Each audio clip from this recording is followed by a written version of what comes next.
আমি একটা স্বপ্ন দেখছি তখন। আমি ঘুমিয়েছি কখন আমি জানি না। কিন্তু সেই স্বপ্নটা একদম হুবহু বাস্তব। আমি এমন কোথাও যেই জায়গাটা থেকে দূরে গাছপালাকে দেখতে পাচ্ছি। ওই গাছপালার পেছনে সূর্য যে নেমে যাচ্ছে, সূর্য যে অস্ত হয়ে যাচ্ছে এখন, সূর্যের রংটা যে বদলে যাচ্ছে, সেই আলোর ধারাটা ওই গাছগুলোর ফাঁক ফোকর দিয়ে আমার দিকে আসছে, যার জন্য আমি দেখতে পাচ্ছি। আমি আমাকে আবিষ্কার করলাম আমি অনেকখানি নিচে, মাটি প্রায় অনেকটা আমার কোমর বরাবর। সব কিছু যতটুকু দৃশ্যমান আমার চোখে, সব কিছু আমার কেন জানি মনে হয় যে ধীরে ধীরে ধীরে তারা উঁচু হয়েছে। এবং অদ্ভুতভাবে আমি কতগুলো কালো শেয়াল দেখি। শেয়াল কখনো কালো হয় না, কখনো শেয়াল কালো হয় না, কুকুরের মতো একদম নিকষ কালো হয় না। কখনো এই শেয়াল এইরকম গোধূলি লগ্নে বেরিয়ে আসে না। কিন্তু শব্দ শেয়ালের মতোই, অন্য প্রাণী হবার কোনো সুযোগ নেই। শব্দ শেয়ালের মতোই। কি অদ্ভুত ভাষায় এরা একে অপরের সাথে কথা বলছে তা আমি বুঝতে পারছি না। এবং চারপাশে ধীরে ধীরে ধীরে ধীরে অন্ধকার নেমে আসছে।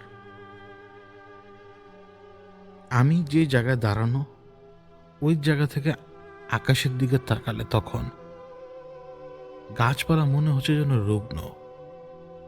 এমন অবস্থা, মানে আমার পেছনের দিকে, আর সামনের দিকে গাছপালা একদম ঠিকঠাক, কিন্তু সেদিক থেকে ওই গোধূলি লগ্নের আলোটা আসছে। আমার স্বপ্নটা তখন ভেঙে যায়, অর্থাৎ আমার ঘুম ভাঙে। আমি আমার ঘরে, নিজের ঘরে। তখন আমাদের অবস্থা অত্যন্ত কঠিন। আমাদের জীবনে তখন হাইকমান্ডের অত্যন্ত মারাত্মক চাপ। একটার পর একটা সমস্যা, একটার পর একটা সমস্যা, যা বেজোস রেখে গিয়েছে, যা বেজোস রেখে গিয়েছিল, যার সাথে আসলে ডিল করা অনেক বেশি কঠিন হয়ে যাচ্ছিল যত সময় করা ছিল তত। কখনোই চাইলে আমরা বহরের কারোর মাধ্যম নিয়ে বা কারোর সাহায্য নিয়ে এই সমস্যার সমাধান করতে পারতাম না। আমাদের উপরে অনেক থ্রেট ছিল সেই সময়, এত ষড়যন্ত্র, এত বিপদ। এই বিপদগুলো থেকে বেরিয়ে আসা অনেক বেশি কঠিন। যখন রাতের বেলা ঘুম আসতো না, অনেক সময়ের পরে যখন ক্লান্তিতে শরীরে ঘুম আসতো, এই স্বপ্নেও কোনো শান্তি আমরা পেতাম না। বিশেষ করে আমি, স্বপ্নগুলো যে অতি বাস্তব, ভুল তো তেমন হয় না। কখনো হুবহু, কখনো অর্থবোধক, কিন্তু ঘটনা ঘটে। ঘোর এবং স্বপ্নের মধ্যেও তফাৎ। কিন্তু কখনো স্বপ্ন একেবারে একটা ফ্ল্যাশ ইমেজের মতো, আবার কখনো ওই ফ্ল্যাশ ইমেজ অর্থবহ মেসেজ দেয়, যা ঘটেই। ঘুম ভাঙলো কখন? প্রচণ্ড গরমে। তখন মনে হয় 11টা বাজে। ঘুম পুরো হয়নি, বসে আছে, চিন্তা ভাবনা করছি যে এর পরে আমি কি করব। ছেলেটার কাজ, ছেলেটার অবস্থা তো খারাপ। এখন ছেলেটার হাত থেকে দেওদানবকে সরাতে হবে। আবার এই দেওদানব আমার সবচেয়ে বেশি দরকার যাকে, তার খোঁজ আমাদেরকে দিতে পারবে। আবার এই দেওদানব কিন্তু ইতিমধ্যে আমাদের ব্যাপারে বুঝে গেছে। দেওদানব এটা খুব ভালো করে জানে, ওকে আমরা ধরলে ওকে রাহুকালের খবর আমাদেরকে দিতেই হবে। আবার দেওদানব এটাও জানে, যদি ধরা পড়ে যায় তাহলে কিন্তু রাহুকালও তাকে শেষ করে ফেলবে। কারণ একজনের খবর আরেকজনের কাছে তো দিতে নেই। দেওদানব কিন্তু এটাও জানে যে এইখানে যত বেশি ছেলেটার উপরে সে নিজের জোর খাটাবে তত তার লাভ। কারণ বাবা মা কিন্তু অত্যন্ত দুর্বল, তারা কিন্তু এত চাপ নিতে পারবে না। দেখেই এই বাবা মাকে ব্যবহার করে এত বেশি চাপ সে তৈরি করতে পারছে। অন্যান্য যতজন লোক এসেছে তারা সবসময় মূলত বাবা মার কারণে আর পারত না সামনের দিকে আগাতে, কারণ তাদের ছেলে তো কষ্টে রয়েছে। ওইটা প্রত্যেক বাবা মার ডিফেন্স মেকানিজম, তারা সেটা সহ্য করতে পারে না। ওই অবস্থাতে অন্য কোনো কাউন্টার প্ল্যান তৈরি করা আরও বেশি কঠিন। ওই যে বললাম একই জিনিস, দেহদানবের পুরো নিয়ন্ত্রণ রয়েছে ছেলের উপরে, এবং যখন পুরো নিয়ন্ত্রণ থাকবে তখন কিন্তু সে যন্ত্রণা দেবে। এবং আমাদের মূল সমস্যা কিন্তু বাবা মাই। মাগরিবের পর আমি তখন বসে আছি, পরবর্তী করণীয় কি সেই ব্যাপারগুলো ভাবছি। তখন ওই সময় দিগন্ত তারা আসে। দিগন্ত তারা যখন আসে তখন সে দাঁড়িয়ে রয়েছিল ইলেকট্রিক পোলের উপরে। আমি রাস্তার পাশে একটু একটু ঢালু জায়গা থাকে না, যেখানে ঘাস থাকে, ওই ঢালু জায়গাটা বেয়েই কিন্তু পরবর্তীতে নিচু ধানি জমি। আমি সেইখানে বসা। সে আমাকে জিজ্ঞেস করলো, ভাবছো কি? তখন আমি বললাম যে আমি স্বপ্ন দেখেছি। স্বপ্নটা আমি এমন একটা জায়গায়, যে জায়গাটাতে আমি কোমর সমান, সামনে সূর্য ডোবার আগ মুহূর্ত, এই গাছপালার পাশ দিয়ে আলো আমার দিকে আসছে।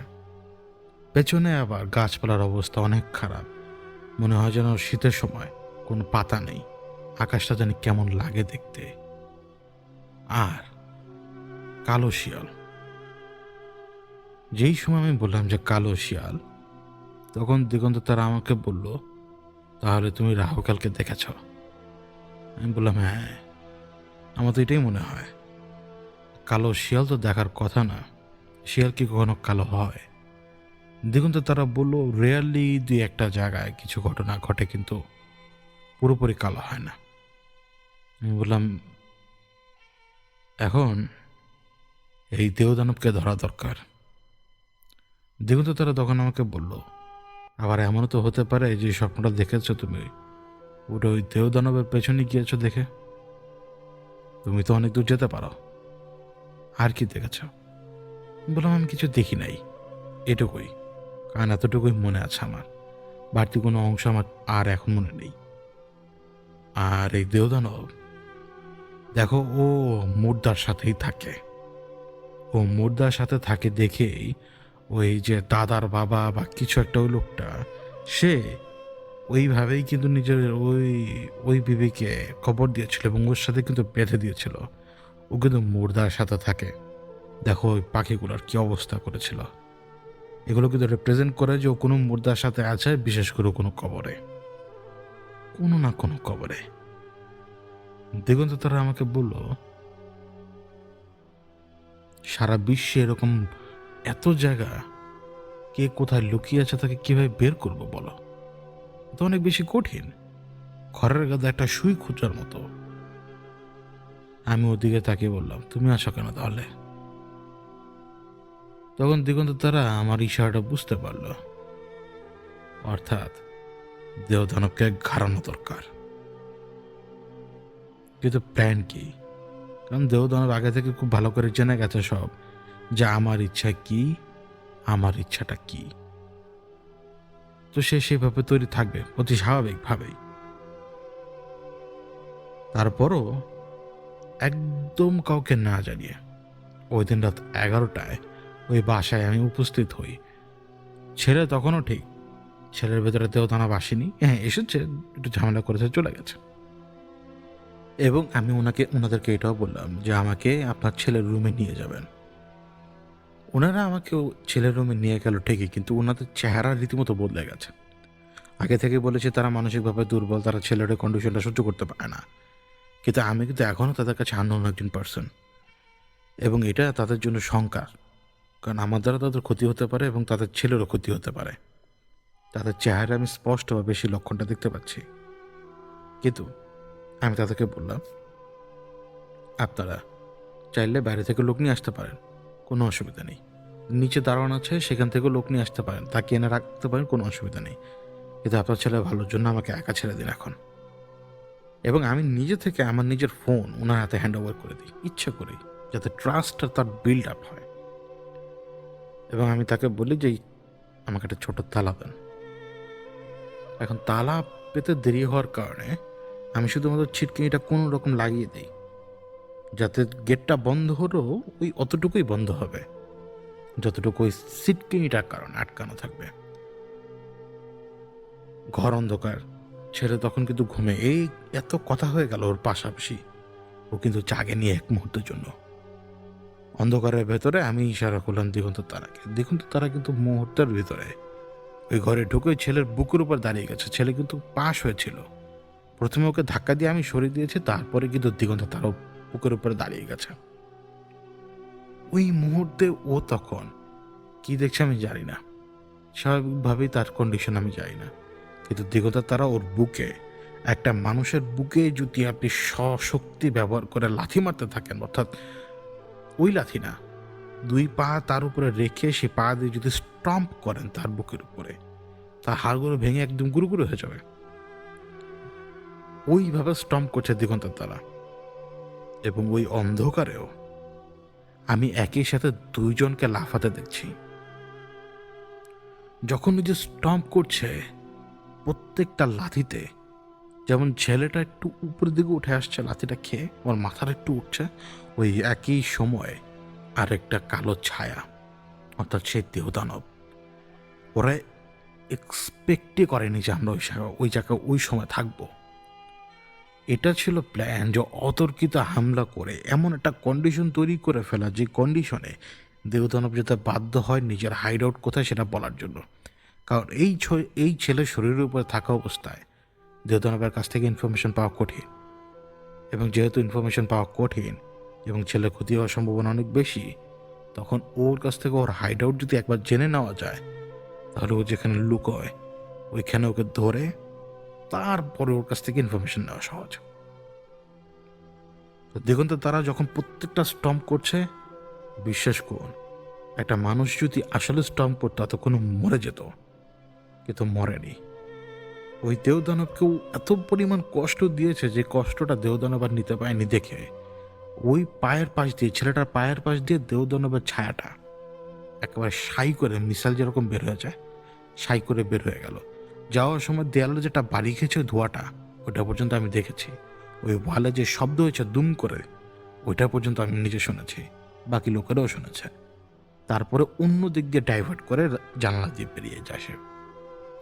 এবং যেই সময় বেরিয়ে যায়, দিগন্ত তারা সে তখন ছেলেটার পাশে দাঁড়িয়ে রইল। এখন আর তো স্টম্প করার দরকার নেই। এবং ছেলেটা তখন পুরোপুরি হুঁশে, অন্ধকারের ভেতরে হাউমাউ করে কান্না করছে। তখন ওর মা চলে এসছে তো আগে, সবার আগে। কান্নার শব্দ শোনার সাথে সাথেই উনি গেটের সামনে, উনি গেট খুলতে পারছে না ভয়ে। আমি বললাম যে ভেতরে আসেন। উনি ভেতরে ঢুকলো, ওনার স্বামীও ঢুকলো, আরো দুজন ঢুকলো, আমি তাদেরকে চিনি না। তারা ছেলেকে কমফোর্ট দিল এবং তারা নিজেরও বুঝতে পারলো যে ছেলের সাথে এখন কোনো কিছু নাই। এবং আমি তাদেরকে বললাম যে এখন নাই, কিন্তু আমি গ্যারান্টি দিতে পারছি না যে আবার আসবে কখন। তো ওই সময় ছেলের বাবা আমাকে বললো যে মানে আমি এখন করলামটা কি। আমি ওনাদেরকে বললাম যে আমি এই কাজই করেছি, যে এইখানে যে আছে ওর উপরে, ওকে আমি কিছু সময়ের জন্য সরিয়ে নিয়েছি।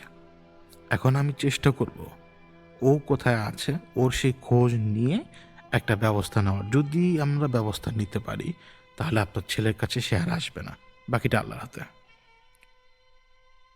তো আমি তখন ওই ভবন থেকে বেরিয়ে আসি।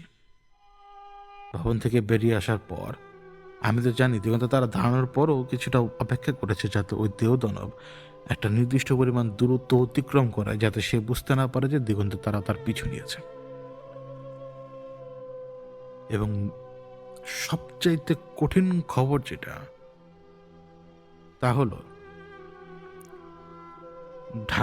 আমি যদি ঢাকা থেকে বের হই, ধরাম আমি আবদুল্লাহপুর থেকে বের হব, আমি যদি আবদুল্লাহপুর থেকে বেরও হই, ওই কবর পর্যন্ত পৌঁছাতে আমার শুধুমাত্র মেইন রোডে কাটাতে হবে 6.5 ঘন্টা, এবং বাই রোড অন্যান্য রাস্তা ব্যবহার করে আমাকে সেখানে পৌঁছতে প্রায় 8.5-9 ঘন্টা লাগবে। এতটা দূরে, এতটা দূরে সে লুকিয়ে আছে। এবং এই যে স্টম্প করেছিল দিগন্তে তারা, এই স্টম্পটা যেমন তেমন স্টম্প না, এটা রীতিমতো আঘাত। ওই আঘাতে সে অনেকটা দুর্বল হয়ে পড়েছে। অর্থাৎ যতক্ষণ পর্যন্ত সে রিকভার না করতে পারে, সে ততক্ষণ পর্যন্ত ছেলের কাছে ফিরবে না। এবং সেই রিকভার করার জন্য কিন্তু নিজের রাস্তা নেয়, অর্থাৎ কবরের ভেতরে সে শায়িত থাকবে ওই ডেড বডির সাথে। এবং আন্দাজ করা যায় তার রিকভার হতে সময় লাগবে অনেক, আনুমানিক 6 দিন 7 দিন বা আরও বেশি। তো 6-7 দিনে ওই জায়গায় যে পৌঁছে খুব সহজেই কিন্তু তাকে ধরা সম্ভব। কিন্তু কথা হলো, আপনি কি দলবল নিয়ে যেতে পারবেন? আমি প্রেসাইজ লোকেশন জানি, তখন কত দূর যেতে হবে আর কি কি করতে হবে আমি তখন সবই জানি। কিন্তু আমার হাতিয়ার দরকার। আমি কখনো দূরে যাওয়ার সময় সাথে করে হাতিয়ার তো আর ক্যারি করতে পারবো না। মানুষজন দেখবে, মানুষজন জিজ্ঞেস করবে, আর সমস্যা তৈরি হতে বেশি দেরি লাগে না। তো আমি বের হই যমুনার সাথে দেখা করার জন্য। আমি তখন ওর কসাইখানার পাশে দাঁড়ানো। ও প্রতিদিনই প্রায় 3-4টা যেহেতু কসাইখানা রয়েছে ওর, তো প্রতিদিনই বেশ ব্যস্ত থাকে সে তার মতো করে। আমি ওর কসাইখানা যাওয়ার পরে সে সবার আগে করলো কি, সে এক ব্যাগ মাংস আমার হাতে তুলে দিল। তারপরে সে আমাকে বলল আমি কেমন। তো আমি তখন তাকে বললাম আমি ভালো, কিন্তু আমার একটু হেল্পের দরকার। তো সে তখন করলো কি, সে নিজের বুক পকেটে হাত দিল, ওইখান থেকে টাকা কতগুলো ধরে সরাসরি আমার হাতে ঢুকিয়ে দিল। অথচ আমি তাকে সেটার জন্য বলিনি। আমি ওই টাকাটা তার হাতে রিটার্ন করে দিয়ে বললাম যে না, আমার হেল্পের দরকার। তখন সে বুঝতে পারলো। তো সে টাকাটা রাখলো, রাখার পরে সে আমাকে বললো কোন জায়গায় লাগবো ক। আমি বললাম যে দূরে কবর খোলা লাগবে। ও ও ভেটকি দিল, হাসি না ভেটকি, মানে ওর জন্য এটা সহজ। তো সে আমাকে সরাসরি বলল কি লাশ ধরা লাগবো নাকি, কি লাশের লোকে কিছু করবি, মানে লাশের ভিতরে কিছু করছে নাকি কেউ। আমি বললাম না। তাই কি করবি তুই? আমি বললাম যে না, তোমার জানার দরকার নেই এখন, তুমি ওইখানে গেলে জানতে পারবা, কিন্তু তুমি যাবা কিনা। সে বলে আমি তো তোরে কইছি আমি যাবো। ঠিক আছে, রাত্রেবেলা আমরা কাজ করবো, রাত্রেবেলা আমরা ফিরবো, রাতের বেলা আমরা রওনা দেবো কিন্তু সকালে। ওই কথা মোতাবেক পরের দিন সকালে আমরা বের হই। আপনি যদি যান কোথাও, আপনার পাশে যে লোক বসে রয়েছে তার সাথে আপনি কথা বলবেন, তাই না? আমরা দুজন একটু শব্দ পর্যন্ত করিনি, একটু শব্দ পর্যন্ত না। এবং আমরা ওই প্রেসাইজ লোকেশনে যে পৌঁছাবো সেটা কিন্তু একদম কঠিন, মানে মুখে বলা সহজ, তা প্র্যাকটিক্যালি করা খুব কঠিন। এবং ওই প্রেসাইজ লোকেশনে যে যাব, এর জন্য গুগল ম্যাপটাকে ভালো মতো রিড করে নিচ্ছিলাম, বোঝার চেষ্টা করছিলাম। গুগল ম্যাপ কিন্তু অনেক সময় কাজে দেয়। আপনি যেই জায়গাটা চেনেন না সেই জায়গার লোকের সাথে কথা বলতে আপনার সুবিধা হয়, বোঝানোর জন্য, রুট বোঝানোর জন্য। নইলে তো আপনি এই জায়গায় অপরিচিত লোক হিসেবে থাকবেন। গুগল ম্যাপ মাঝে মাঝে হেল্প করে ভালোই, কিন্তু সবসময় না। কোনো কোনো সময় এমন রাস্তা নিয়ে গেছে যে রাস্তার সুবিধার না। ওই গুগল ম্যাপ আমরা ভালো মতো ব্যবহার করে ওই প্রেসাইজ লোকেশনের খুব কাছাকাছি এসে পৌঁছাই, যেখান থেকে আমাদেরকে হয় ওই রিক্সা জাতীয় গাড়িগুলো ধরতে হবে ওই স্পেসিফিক জায়গায় যাওয়ার জন্য, অথবা অন্য কোনো উপায়ে যেতে হবে এখানে, অর্থাৎ হেঁটে। তা আমি যতটুকু সম্ভব আর কোনো রকমের কোনো যানবাহনে চড়তে চাচ্ছিলাম না, যথেষ্ট হয়ে গেছে আমার জন্য। এবং আমি আপনাদেরকে বলে রাখি, আমি মাইলের পর মাইল হাঁটতে পারি, মাইলের পর মাইল, যার কারণে আমার হাঁটুতে এখন সমস্যা হয়ে গেছে। তো এই মাইলের পর মাইল যেহেতু আমি হাঁটতে পারি, সাথে কোনো জিনিসপত্র নেই, আমি আবারও বলি সাথে কোনো জিনিসপত্র নেই, কিন্তু একটা জিনিস রয়েছে আমাদের হাতে। যে জিনিসটা আমাদের হাতে রয়েছে সেটা হচ্ছে একটা স্টিলের পাত, যেটাকে আমরা নিজেরা ব্যবহার করব আমাদের সুবিধা মতো। এটাকে এমনভাবে ফোল্ড করে রাখা যে এইটা আপনার কাছে দেখলে মনে হবে কি যে টিনের একটা বাক্স, যে আমরা বাক্স নিই না জ্যামিতি বক্সের মতো, এরকম একটা বড়। কিন্তু এটা এমনভাবে ফোল্ড করা দেখলে মনে হবে জ্যামিতি বক্স, কিন্তু এটা জ্যামিতি বক্স না।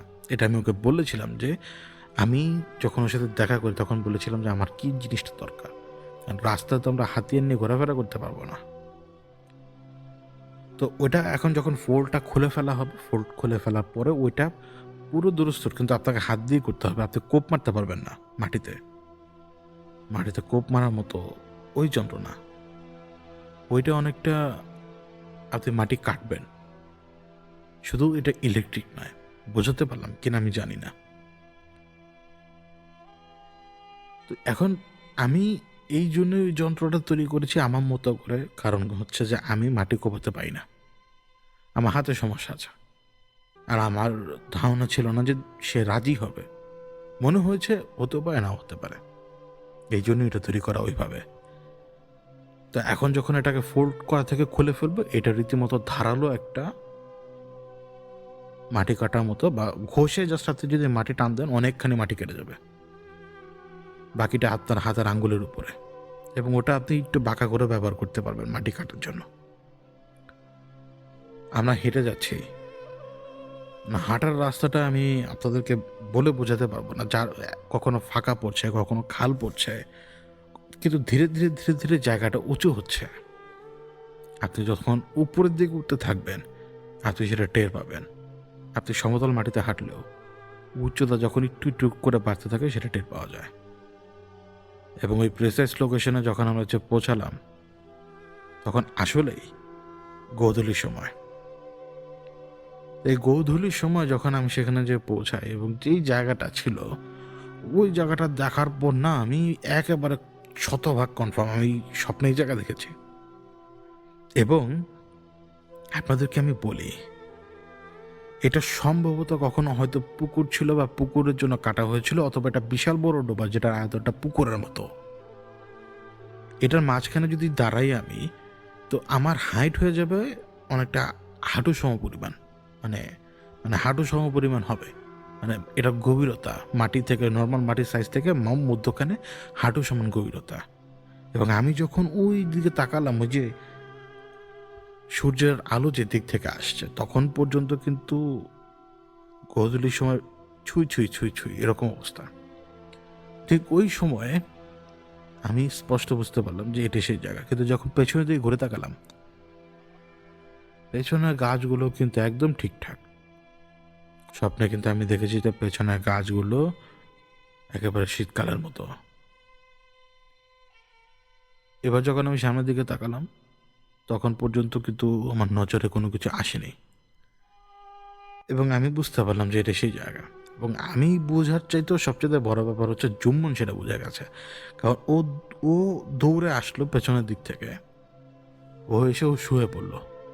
শুয়ে পড়ার পর ওর ডানে বামে কাত হয়ে নিজেই আঙ্গুল দিয়ে একটা ছাপ ফেলে দিল এবং বলে দিল যে এই জায়গা লাশ। এবং সে উপরে উঠে বসলো।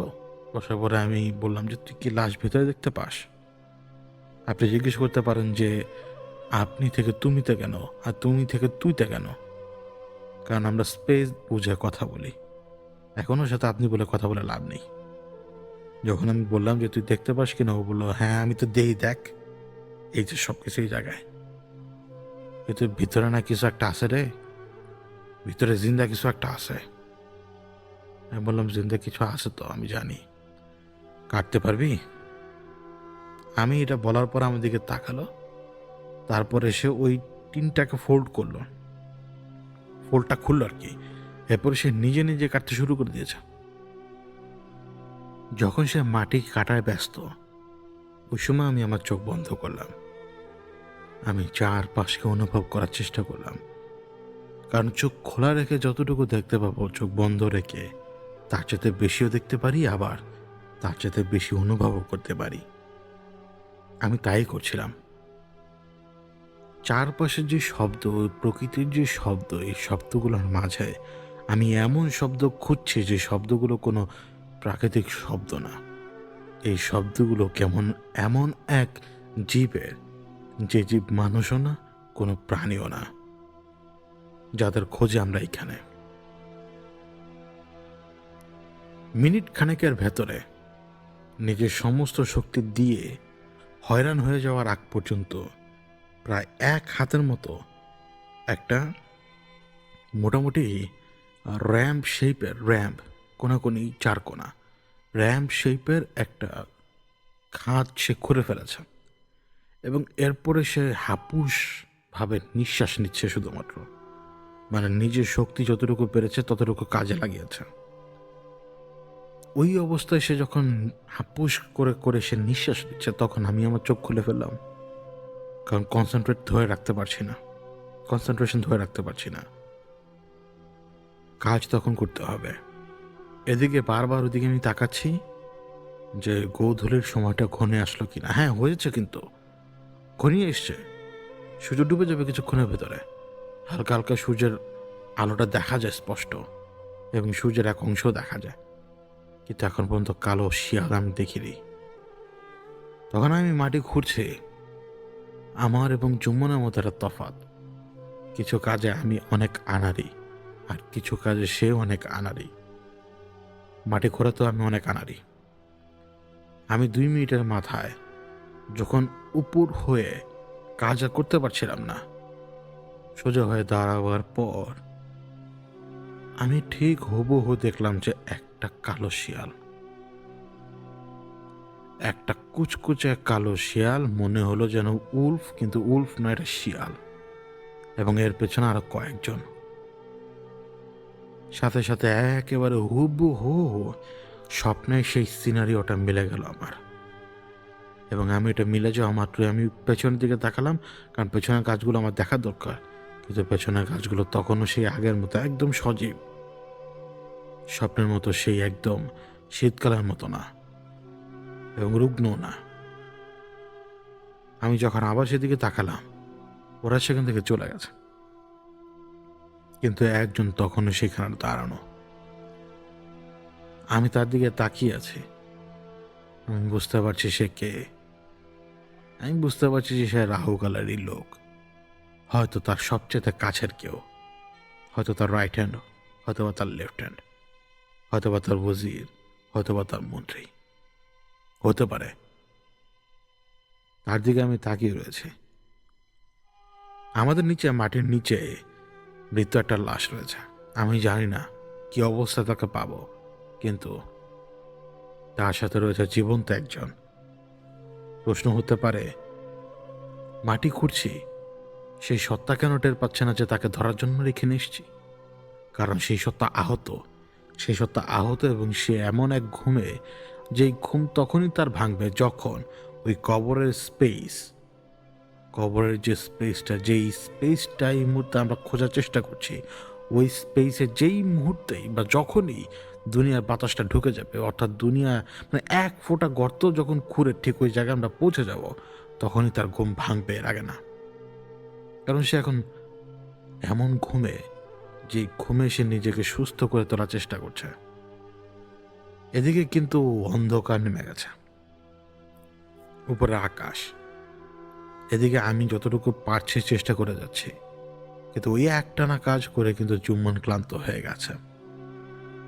এরপরে আমাদের ভেতরে এতটা কষ্ট শুরু হয়, কারণ এই মাটিগুলো শুরুতে যত সহজ ছিল কাটা, পরবর্তীতে মারাত্মক কঠিন হয়ে পড়ে। যার কারণটা হলো কি, যে স্বাভাবিকভাবে এখানে যখন পানি জমা ছিল, মাটিটা নরম ছিল, ওই নরম ভাবটা রয়ে গেছে দেখে আমরা তুলতে পেরেছি, কিন্তু একদম নিচের মাটি মারাত্মক শক্ত, যার জন্য ধারালো কোদালও কোনো কাজে আসবে না, অন্য যন্ত্রপাতির প্রয়োজন। এবং আমরা কষ্ট করছি তখন, অনেকক্ষণ কষ্ট করে হয়তো আমরা 1-2 হাত একসাথে একত্র করে যতটুকু মাটি সরানো সম্ভব ততটুকু মাটি সরাতে পারছি। আমি তখন চিন্তা করলাম যে পুরো তো আমাদের পক্ষে খোঁড়া সম্ভব না, যতটুকু পা, হাঁটু, মানে এই পরিমাণ যাতে যেতে পারে, অর্থাৎ দাঁড়াতে যেতে পারি, এবং যদি এমন হয় যে দাঁড়াতে পারলাম না, তাও যাতে অন্তত বসে যাতে বাকি অংশটুকু ধরতে পারি। অর্থাৎ প্ল্যান হচ্ছে এতটুকু খুঁড়বো যতটুকু খোঁড়ার পরে যাতে বসতে পারি কোনো মতে, তারপরে আরেকটু খুঁড়বো যতক্ষণ পর্যন্ত না খুঁড়ে ওই কবর পর্যন্ত না যাওয়া যায়। কিন্তু নিজেদের ভেতরে একটা সমস্যা তৈরি হলো, একটা কনফিউশন। এটা গভীরতা কতখানি? আমি ওই মুহূর্তে এই কনফিউশনের উত্তর খোঁজার চেষ্টা করছিলাম। আমি জিজ্ঞেস করলাম জুম্মনকে, তুই কি কোনো কিছু দেখতে পাস? ও মাটির ভিতরে কান রাখলো, কান রেখে বোঝার চেষ্টা করলো। কি বোঝার চেষ্টা করলো আমি জানি না। এরপর আমাকে বলে, বেশি গভীর না, পেয়ে যাবি, ঘুরতে থাকি, পেয়ে যাবি। ওর কিছু অ্যাবিলিটি রয়েছে যে অ্যাবিলিটি সম্পর্কে আমি বুঝছি না, শুধু আমি দেখি, শুধু তো আমি দেখি দেখেই ওইভাবেই আমি জানি সে ঘুরে বেড়াচ্ছে এবং আমিও ঘুরে বেড়াচ্ছি। কিন্তু একটা সময় কি হলো, যখন চারপাশে অন্ধকার, আমাদের সাথে থাকা লাইটটা প্রায় ডিম কন্ডিশনে চলে এসছে। ও ওর ফোনের ফ্ল্যাশ লাইটটা জ্বালিয়ে রেখেছে, একটা বাটন ফোনের ফ্ল্যাশ লাইট। ওই অবস্থায় সর্বপ্রথম আমার গায়ে একটা ঢিল পড়ল। ঢিলটা পড়ার সাথে সাথে জঙ্গলের ভেতরে এমন এক উদ্ভট শব্দ তৈরি হলো, যে শব্দটা অমানবিক আর পৈশাচিক। এই শব্দ একটা সাধারণ মানুষের শরীরকে একেবারে কাঁপিয়ে তুলবে, তার রুহকে কাঁপিয়ে তুলবে, আর আমাদেরকে শিহরণ দেবে, ভয়ের শিহরণ দেবে আমাদেরকেও। ওই পৈশাচিক শব্দের সাথে যখন আমার গায়ে ঢিল পড়লো, ওই ঢিলটা কিছুক্ষণের মধ্যে জুম্মনের গায়ে পড়লো, এবং কিছু সময়ের ভেতরে চারপাশ থেকে ছোট ছোট ছোট ছোট মাটির কণা আমাদের দিকে ছুঁড়ে মারতে শুরু করলো। কারা মারছে? অবশ্যই এই কবরের ভেতরে যে ঘুমিয়ে আছে সে না, রাহুকালের লোক। অর্থাৎ আল্লাহ আমাকে যে স্বপ্ন দেখিয়েছেন, সেই স্বপ্নটা যে ভবিষ্যতের সাথে সংযুক্ত, এটা তো স্বাভাবিক। আমি যে ওকে খুঁজতে এসেছি সেটা নয়, আমি খুঁজতে এসেছি আরেকজনকে, যাকে আমার দরকার ওকে খুঁজে বের করার জন্য। অথচ আল্লাহ আমাদেরকে এমন এক জায়গাতেই পাঠিয়েছেন যেখানে দুইটা শয়তানি বিচরণ করে। এ কেবল আল্লাহর দ্বারাই সম্ভব। তিনি ডেস্টিনেশন তৈরি করে দেন, তিনি ডেস্টিনেশনটা যাওয়ার পথ দেখিয়ে দেন এবং ডেস্টিনেশন পর্যন্ত পৌঁছে নিয়ে আসেন। পৌঁছে গেছি আমরা এখন ডেস্টিনেশনে। এখন লড়াই আমাদের, নিয়তের উপরে সব। এই যে ঢিলগুলো পড়তে শুরু করেছে, এই ঢিলগুলো পড়তে থাকা অবস্থায়ও মাটি করার চেষ্টা করে যাচ্ছে, এবং একটা সময় যেমন খপ করে আমার হাত ধরলো, কারণ ও একটু বিশ্রাম নিচ্ছিল। ঢিল পড়ছে আর ও ওদের দিকে তাচ্ছিল্য করে হেসে বিভিন্ন রকমের খোঁচানি দিচ্ছে ওদেরকে, মানে এইভাবে কর, ওইভাবে কর, ওইভাবে কর। কিন্তু আমাকে সে খপ করে ধরে ফেলায়। খপ করে ধরে ফেলার পরে সে আস্তে করে আমার কানে কাছে বলল, আর করিস না, তুই একদম জায়গা মতো পৌঁছায় গেছিস। তুই আঙ্গুল দিয়ে যদি একটা কুতা দেস না, ফোটা হয়ে যাবে, আর ফোটা হয়ে গেলেই ও টের পেয়ে যাবে যে ঘুমাইতেছে। আর করিস না, একটু খাড়া, চারিপাশে দেখ, সব ইতর ভরে গেছে, এই ইতরগুলো একা সামলা। জুম্মনের কথা শোনা ছাড়া কিন্তু তখন উপায় ছিল না। কেন বলছি, চারপাশের পরিবেশ কিন্তু পুরোপুরি বদলে গেছে। যেমন চারপাশের পরিবেশ পুরোপুরি বদলে গেছে, ঠিক তেমনি জুম্মন আমাকে ইশারা দিয়েছিল লাইটের দিকে তাকানোর জন্য। আমাদের ওইখানে ছোট্ট একটা লাইটের সোর্স এবং জুম্মনের ফ্ল্যাশ লাইটটা মোবাইল ফোনের, কিন্তু আলোর অবস্থা এমন যেন আলোকে কেউ গলা টিপে মেরে ফেলার চেষ্টা করছে। চারপাশে এত এত ছায়া। এই ছায়াগুলো কিসের তা আপনাদেরকে বোঝানো আমার জন্য কঠিন, কিন্তু সচক্ষে দেখলে হয়তো হয়তো সে আতঙ্কটা অনুভব করবেন। এত এত ছায়া, এরা যে কোনো সময় জানোয়ারের রূপ নিতে পারে, যে কোনো সময়। আমি যমুনার দিকে আরেকবার তাকালাম। এরপর আমি যমুনের সাহায্য নিয়ে কবর থেকে উঠে দাঁড়াই। উঠে দাঁড়ানোর পর আমার পকেট থেকে আমি আমার রিংটা বের করি। আমার রিংটা যখন আমি আমার হাতে পরি, পরার সময় আমার রিংটা অত্যন্ত গরম, আর আমার সাদা সাদা বর্ণের এই রিং তখন চোখ লাল হয়ে যাওয়ার পরে যে অবস্থা তৈরি হয় চোখের, ঠিক ওই অবস্থার মতো সারি সারি সরু সরু অনেকগুলো লাল রেখা। অর্থাৎ এই গরম হওয়ার পেছনে কারণ রয়েছে। আমাদের চারপাশে এমন শত্রু বিদ্যমান, যে শত্রুরা এমন শক্তির অধিকারী, যে শক্তিগুলো কালো শক্তি, যে শক্তিগুলো এতটা এতটা নেগেটিভ, যার রেডিয়েশনে পাথর ততক্ষণে রিয়্যাক্ট করা শুরু করে দিয়েছে।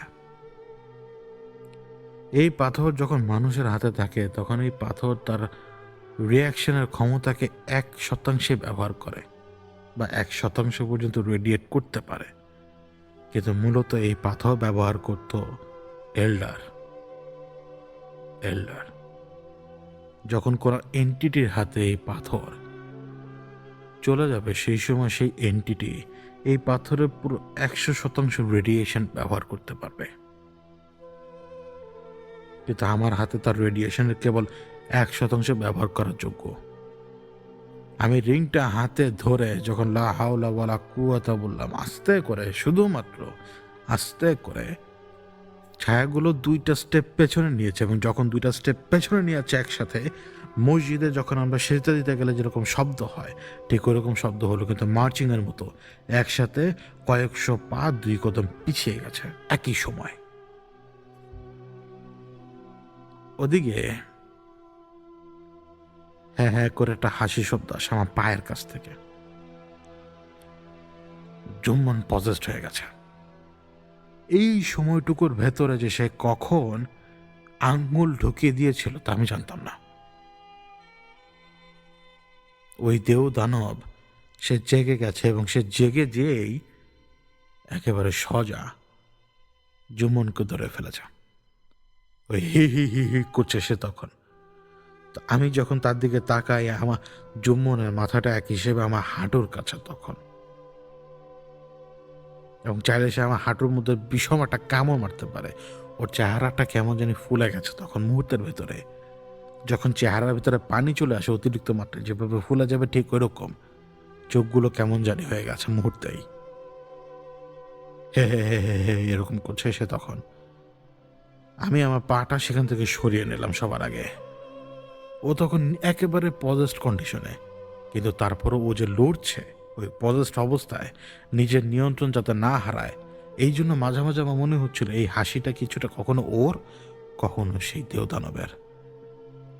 ওই অবস্থাতে চারপাশের ছায়াগুলো আবার আমাদেরকে ঘিরে ধরতে শুরু করে, এবং আমি তাকিয়ে দেখি যে এখন রিংয়ের এক পাশ সম্পূর্ণ রক্ত লাল, মানে ঢেউ খাওয়ার মতো রক্ত লাল এখন এক পাশ।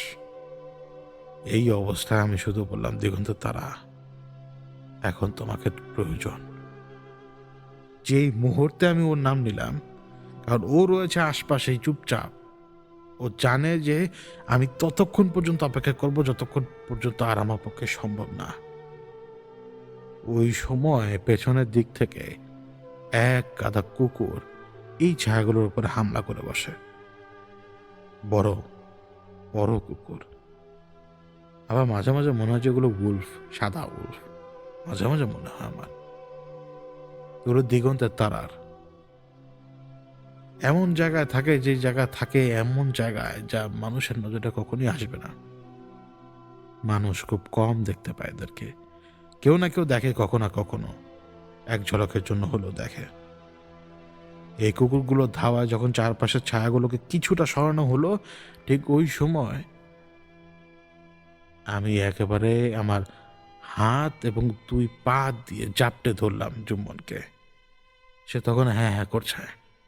আমি রিংটা ওর কপালের মধ্যে রাখলাম, রাখার পর পরেই লা হাওলা ওয়ালা কুওয়াতা ওর কানের নিচে বলতে থাকলাম। যত জোরে বলছি তত যেন ওর হাসি আরো বাড়ছে। কেন জানি আমার মনে হচ্ছিল যে জুম্মন আমাকে বোঝাতে চাইছে, তুই চালায় যেতে থাক, আমার কোনো সমস্যা নেই। ওই সময় আমি ওর গলা চেপে ধরি, গলা এমনভাবে চেপে ধরি যাতে জুম্মনে কষ্ট না হয়, এবং আমি ঝাঁকাতে থাকি ওকে। আমি বলতে থাকছিলাম যে বল তুই কে, তুই কে, তুই বল, তোর পরিচয় দে, তাড়াতাড়ি পরিচয় দে। কারণ পরিচয় জানা জরুরি। পরিচয় যদি না জানতে পারি, তাহলে পরবর্তীতে এদের দ্বারা, এদের আত্মীয়দের দ্বারা ক্ষতির সুযোগ থাকে আমাদের। এই জন্য পরিচয় জেনে গেলে পরবর্তীতে সে রাস্তা বন্ধ করে দেওয়া সম্ভব। সে পরিচয় দিচ্ছে না। এমন একটা সময় আমি টের পেলাম যে জুম্মনের লুজ মোশন দেখা দিয়েছে, মানে ওর বডি ছেড়ে দিচ্ছে, অর্থাৎ সে পজেসড হতে যাচ্ছে, যার কারণে সবার আগে ওর পেশাব পায়খানা বেরিয়ে গেছে। আমি ওইখান থেকে সরে আসলাম। সরে আসার পর আমি আমার পা দিয়ে একেবারে ওর বুক বরাবর একটা লাথি মারলাম খুব জোরে। ওই বুক বরাবর লাথি মারার সময় আমি লা হাওলা ওয়ালা কুওয়াতাই বলেছিলাম, অতটুকুই, কারণ আমার মুখে যেটা সেরকম সেটাই ব্যবহার করি। আমি যখন অত জোরে লাথিটা মারলাম, ও একটা বাড়ি খেলো, যতটুকু জায়গা আমরা খুঁড়েছিলাম ওর পিঠটা ওই জায়গাটা যে বাড়ি খেলো, বাড়িটা খাওয়ার পর আমি বুঝতে পারলাম যে ছায়াটা ওর ঘাড়ের পাশ দিয়ে বেরিয়েছে। বেরিয়ে মানে কিভাবে জানি একটা বোতল যদি কাত হয়ে গর্তের ভেতরে পড়ে যায়, ওই ছায়াটা এরকম কাত হয়ে গর্তের ভেতর পড়ে গেল, এবং গর্তের নিচে যে জায়গাটা, আমি তখন ওই অন্ধকারের ভেতরেও বুঝতে পারছিলাম যে ওটা ওই জায়গায় কিলবিল করছে গর্তের ভেতরে। ওই সময় আমি চুম্বনের গলার নিচ দিয়ে হাত ঢুকিয়ে বগলের ভেতর থেকে ওকে কিভাবে যে টেনে বের করেছি আমি জানি, আর আমার আল্লাহ রাব্বুল আলামিন জানে, আর অন্য কেউ জানে না। এবং যেই সময় পর্যন্ত লেগেছে আমাকে ওকে টেনে বের করতে, ততক্ষণে ওই ছায়াটা ধীরে ধীরে ধীরে ধীরে কুণ্ডুলি পাকাচ্ছে গর্তের ভেতরে। ওই গর্তের ভেতরে সে যখন কুণ্ডুলি পাকাচ্ছে, সেই সময়টায় আমি মনে হলো আমি ওর চোখ দেখেছিলাম। আমার কেন জানি মনে হয় যে ওই ফেসিয়াল রিয়াকশনটা অনেকটা এমন যে দাঁতগুলো, মাড়িগুলো এবং চোখগুলো দেখা যায়, আর কোনো কিছু না। ওই ধোঁয়াটা ওই জায়গাটার ভেতরে, যতটুকু জায়গা আমরা খুঁড়েছি সেই জায়গাটার ভেতরে কুণ্ডুলি পাকাচ্ছিল, এবং ধীরে ধীরে ধীরে ধীরে যেন সারফেসের উপরে নিচে নিচে আসার চেষ্টা করছে বা জমে যাচ্ছে, ওরকম একটা অবস্থা। ওই অবস্থাতে আমি হোঁচট খেয়ে পড়ে গিয়েছিলাম। আমি পেছনে 2 কদম মনে হয় দিয়েছিলাম, যার কারণে আমি পড়ে গেলাম হোঁচট খেয়ে। ফোনের ফ্ল্যাশ লাইটটা আবার আরেক দিকে চলে গেল, কিন্তু ওই ফ্ল্যাশ লাইটের যে আলোটা অপোজিট সাইডে, যেই সাইডে অন্ধকার, ওই সাইডে হালকা হলেও একটু ডিম হলেও ইফেক্ট দিচ্ছিল, যার কারণে আমি সব নিজের চোখে দেখতে পাচ্ছিলাম। ঠিক সেই সময় আমি বুঝতে পারলাম দিগন্তে তারা এসেছে। দিগন্তে তারা এসেছে কেন বুঝলাম, কারণ সে এরকম একটা শব্দ করলো ওই ছায়াটা ওই দিক থেকে। ছায়াটা ওই শব্দটা করার সাথে সাথে সে তার মুভমেন্ট সেই দিকে নেয়, অর্থাৎ দিগন্তে তারা আমার বাম দিকের চোখের কর্নার বরাবর দূরত্বে ওইখানে দাঁড়ানো। সে সেইখানে দাঁড়ানো এবং তার হাতে চেইন। যে চেইনটা আমি দেখতে পাচ্ছি, এই চেইনটা আমি চিনি, এই চেইনটার ব্যাপারে আমি খুব ভালো করে জানি। এবং সে তখন খ্যা খ্যা করছে, তখন ওই এন্টিটিটা, ওই দেহদানবটা তখন খ্যা খ্যা করছে। সেই সময় আমার মাথার ভেতরে এমন একটা ব্যাপার আসলো, যে ব্যাপারটা আমি আজ পর্যন্ত চিন্তাই করিনি, কেন যেন আমি জানি না। কারণ আমি বলেছি না, আমার হাতের রিং আমার হাতে 1% কাজ করে, কিন্তু এনটিটির কাছে তার ফুল পটেনশিয়ালে কাজ করে, অর্থাৎ পুরো 100%। আমি আমার হাত থেকে রিংটা খুললাম, রিংটা খুলে আমি ওই দিগন্তের তারার দিকে ছুঁড়ে মারলাম। যেই সময় আমি দিগন্তের তারার দিকে ছুঁড়ে মারি, ওই হালকা আলোর ভেতরে যতটুকু দেখেছিলাম আমার রিংটা হালকা একটু জল জল করছিল, কারণ সে তখন যাচ্ছিল তার ফুল পটেনশিয়াল ইউজ করতে পারে এমন একজনের কাছে, যে মানুষ না। সেই রিংটা সেখানে পড়লো, কোথায় পড়লো আমি জানি না, কিন্তু আমি দেখতে পাচ্ছি যে চেইন, শিকল তো সবসময় কালোই থাকে, তাই না? অনেকটা লোহার মতো, জং ধরা লোহার মতো। সেই শিকলের চারপাশে হালকা হালকা আলো, বালুকণার মতো। আমি বুঝতে পারলাম যে দিগন্তের তারা সেই রিংটাকে ধারণ করেছে, যে রিংটা এল্ডারের রিং। যে রিংটা দিগন্তের তারার কাছে যাওয়ার পরে সে যখন সেই রিংটাকে ধারণ করলো, ওই সময় সে রাত অফ এল্ডারকে পেল নিজের হাতে। রাত অফ এল্ডার, ওই শিকল, যে শিকলটা দিগন্তের তারার, এবং ওই রিং যা ওই এল্ডারের, এই দুটো এমন একটা সমন্বয়, এমন এক শক্তি তৈরি করলো, যা হচ্ছে রাত অফ এল্ডার। এবং দিগন্তের তারাকে আমি দেখলাম সেই শিকলটাকে বাতাসে ঘোরাতে, যেমনটা মানুষ চাবুক বাতাসে ঘোরায়, সেইভাবে সে সেই শিকলটাকে বাতাসে ঘোরাতে লাগলো। বাতাসে যত ঘোরায় তত আমার কেন জানি মনে হয় যে ছোট ছোট বালুকণার মতো জলজলে বালুকণা এদিক সেদিক ঘুরে পড়ছে, যেমনটা আমরা ওয়েল্ডিং করার সময় ঝরে যাওয়া কণাগুলো, জ্বলন্ত কণাগুলো এদিক ওদিক ছিটকে পড়ে, এরকম 2টা 4টা 5টা এভাবে ছিটকে পড়ছে। কিন্তু বাতাসের ভেতরে হুইপ, ওই চেইন যে বাতাস কেটে যাচ্ছে সেই শব্দটা আমি টের পাচ্ছিলাম। সেই শব্দ আমাদের কানে আসছিল গুড্ডির মতো শব্দ, যেন একটা হেলিকপ্টার যে কোনো সময় চালু হয়ে যেতে পারে ফুল পটেনশিয়ালে। এবং আমি দেখলাম যে সেই চেইন বাতাসে ঘুরছে ঘুরছে, এবং এমনভাবে সেই চেন সে ছুঁড়ে মারলো সেই এনটিটির দিকে, আমার চোখের সামনে সেই এনটিটির বরাবর সে চেন চলে আসলো। ওই এনটিটির চারপাশে চেনটা ঘুরলো এবং চেনটা একটা বাড়ি মারলো, শুধুমাত্র চেনটা একটা বাড়ি মারলো। আমি শুধু এইটুকু দেখলাম যে ওর গলা পর্যন্ত চেন চলে আসছে, কিন্তু পরবর্তীতে চেনের আগা যেটা সেটা ঘুরে এসে যখন বাড়িটা মারলো, ওইখানে একটা বিকট শব্দ হলো, একটা বিকট শব্দ। এবং ওই বিকট শব্দে ওইখানে আশপাশে সব কিছু মনে হলো কেন জানি একটা কি জিনিস আমাদেরকে বাড়ি মারলো, জানি না কি জানি এসে বাড়ি মারলাম জানি না। কিন্তু ওই দেওদানবকে দিগন্তে তারা মেরে ফেলেছে। তখন ওই দেওদানবকে সেই জায়গাতে র্যাথ অফ এল্ডারকে দিয়ে মেরে ফেলেছে। র্যাথ অফ এল্ডার তখন পটেনশিয়ালি গ্লো করছিল, মানে জল করছিল। দিগন্তে তারা তখনও সেখানে দাঁড়ানো, আর আমি জুম্মনকে নিয়ে বসা। চারপাশ একদম নিস্তব্ধ এখন হুট করে, আর 2-1টা এদিক সেদিকে ছুটে পড়ছে তখনও জ্বলন্ত কণা। পুরো পরিবেশটা বললাম না বদলে গেছে একদম। মৃগী রোগীর মতো কাঁপছে জুম্মান তখন, এবং দিগন্ত তারা সেখানে তখনও দাঁড়ানো। আমি বুঝতে পারছি যে সে নিজে আফসোস করছে যে সে একটা ভুল করেছে। ওই র্যাথ অফ এল্ডার চালনা তো সহজ না। যখন রিং এবং সেই চেইন বা শিকল একটা কম্বাইন্ড পাওয়ারে পরিণত হলো, ওই সময় সেটাকে নিয়ন্ত্রণ করা অনেক বেশি কঠিন, অনেক বেশি কঠিন। ওই নিয়ন্ত্রণ করা সবার পক্ষে সম্ভব না, সবাই তা পারে না, সবাই তার জন্য যোগ্য না। এটা দিগন্ত তারাও জানতো, আমিও জানতাম, কিন্তু কখনো এমন কিছু ঘটতে পারে তা আন্দাজই করিনি দুজনের একজনও। সেখান থেকে দিগন্ত তারা রিংটা আমার দিকে ছুঁড়ে মারে। যে সময় রিংটা আমার দিকে ছুঁড়ে মারে, আমি ধরতে গেলেও রিংটা আমার হাতের সাথে ধাক্কা লেগে অন্যদিকে পড়ে যায়। এবং যখন আমার হাতে ধাক্কা লাগে সেই সময় আমি টের পেয়েছিলাম রিং কতখানি গরম তখন। কিন্তু কোনোভাবে কাত হয়ে, কারণ জুম্মনকে ধরে রেখেছি, কোনোভাবে কাত হয়ে আমি রিংটা নিজের হাতে নিই, কারণ রিংটা নিজের হাতে নেওয়া ওই সময় খুব দরকার। ওই সময় দিগন্ত তারা আমাকে বলল, আর টোয়েলার অ্যাপ্রোচিং, মানে একজন টোয়েলার এদিকে আসছে। আমি দিগন্ত তারার দিকে তাকালাম। দিগন্ত তারার দিকে তাকানোর পর ওর দিকে আমি কিছু সময় তাকিয়ে রয়েছিলাম শুধুমাত্র। এরপর দিগন্ত তারা সেখান থেকে সরে যায়। কোথায় গেছে আমি তা জানি না।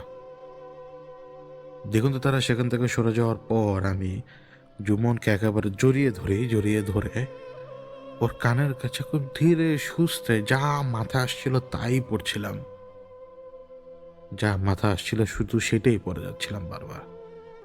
আমি চাচ্ছিলাম খুব করে যে জুম্মনে যত হুশটা আসে, কারণ আমাদের এইখানে এখন বাকি কাজ সেরে এখান থেকে সরে যেতে হবে। যা আমরা চেয়েছি তা হয়নি, যা আমরা চেয়েছি সেটা আর হচ্ছে না আজ রাতে। আবার এদিকে একটা ডয়লার অ্যাপ্রোচিং, মানে একজন ডয়লার আসছে এই জায়গায়। ডয়লার মানে কে? যারা মাটির নিচে থাকে, যারা সুড়ঙ্গগুলোতে থাকে। এবং কিছু সময় পরে জঙ্গলের ভেতর থেকে যদি কেউ মুভমেন্ট করে, অনেকগুলো পাতার সাথে ধাক্কা লেগে যদি একটু একটু সামনের দিকে এগিয়ে আসতে শুরু করে, ওই শব্দটা ধীরে ধীরে কানে আসছিল। কারণ নিস্তব্ধতায় শব্দ বহু দূর থেকে কানে আসে, ইমাজিনও করতে পারবে না কেউ। এবং আমি জানতাম যে ডয়লার সেদিক থেকে আসছে।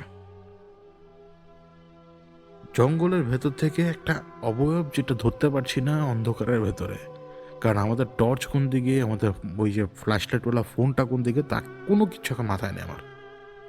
শুধু এতটুকু জানি যে ওই দিকে আমি কিছু ভালোভাবে দেখতেই পাচ্ছিলাম না তখন।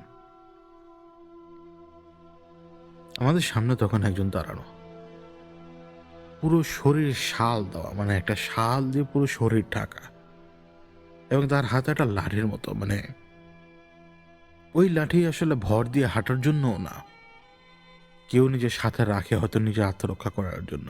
ওদিক থেকে যে প্রশ্নটা করলো সেই প্রশ্নটা আমি বুঝতে পারলাম না, অর্থাৎ ভাষাটা আমি বুঝিনি, কারণ আমি জানি সে মানুষ না। আমি যখন আবারও তাকে জিজ্ঞেস করলাম, মানে এবার আমি তাকে জিজ্ঞেস করলাম যে আপনি কে, তো সেখান থেকে সে যে উত্তর দিলে এবারও আমি বুঝলাম না সেটা, এবং বোঝা আমার পক্ষে সম্ভব না সেই ভাষা। তখন আমি জুম্মনকে রেখে উঠে দাঁড়াই, এবং দাঁড়ানোর পর আমি ওই গর্তের দিকে ইশারা দিই, এবং আমি গর্তের দিকে যে সময় ইশারা দিই মনে হলো যেন সময় একদম থমকে গেছে আমার। মানে আমি আবারও বলি, সময়টা যেন থমকে গেল, কারণ কান স্তব্ধ হয়ে একদম সব সাইলেন্ট। শুধু আমি আমার নিঃশ্বাসটা যে নিচ্ছে আর ছাড়ছি সেটা তীব্র বেগে শুনতে পাচ্ছি, মানে আর কোনো শব্দ নেই। মনে হচ্ছে যেন সবকিছু স্লো মোশন এখন, মানে সময়টা এখন এখান দিয়ে খুব ধীরে পার হচ্ছে এরকম মনে হচ্ছে তখন আমার।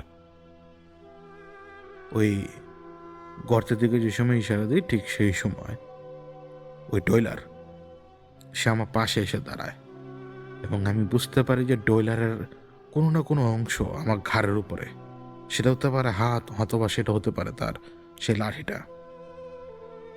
এবং আমি এখানে দেখতে পাচ্ছি একজন মানুষকে মাটি দেওয়া হচ্ছে।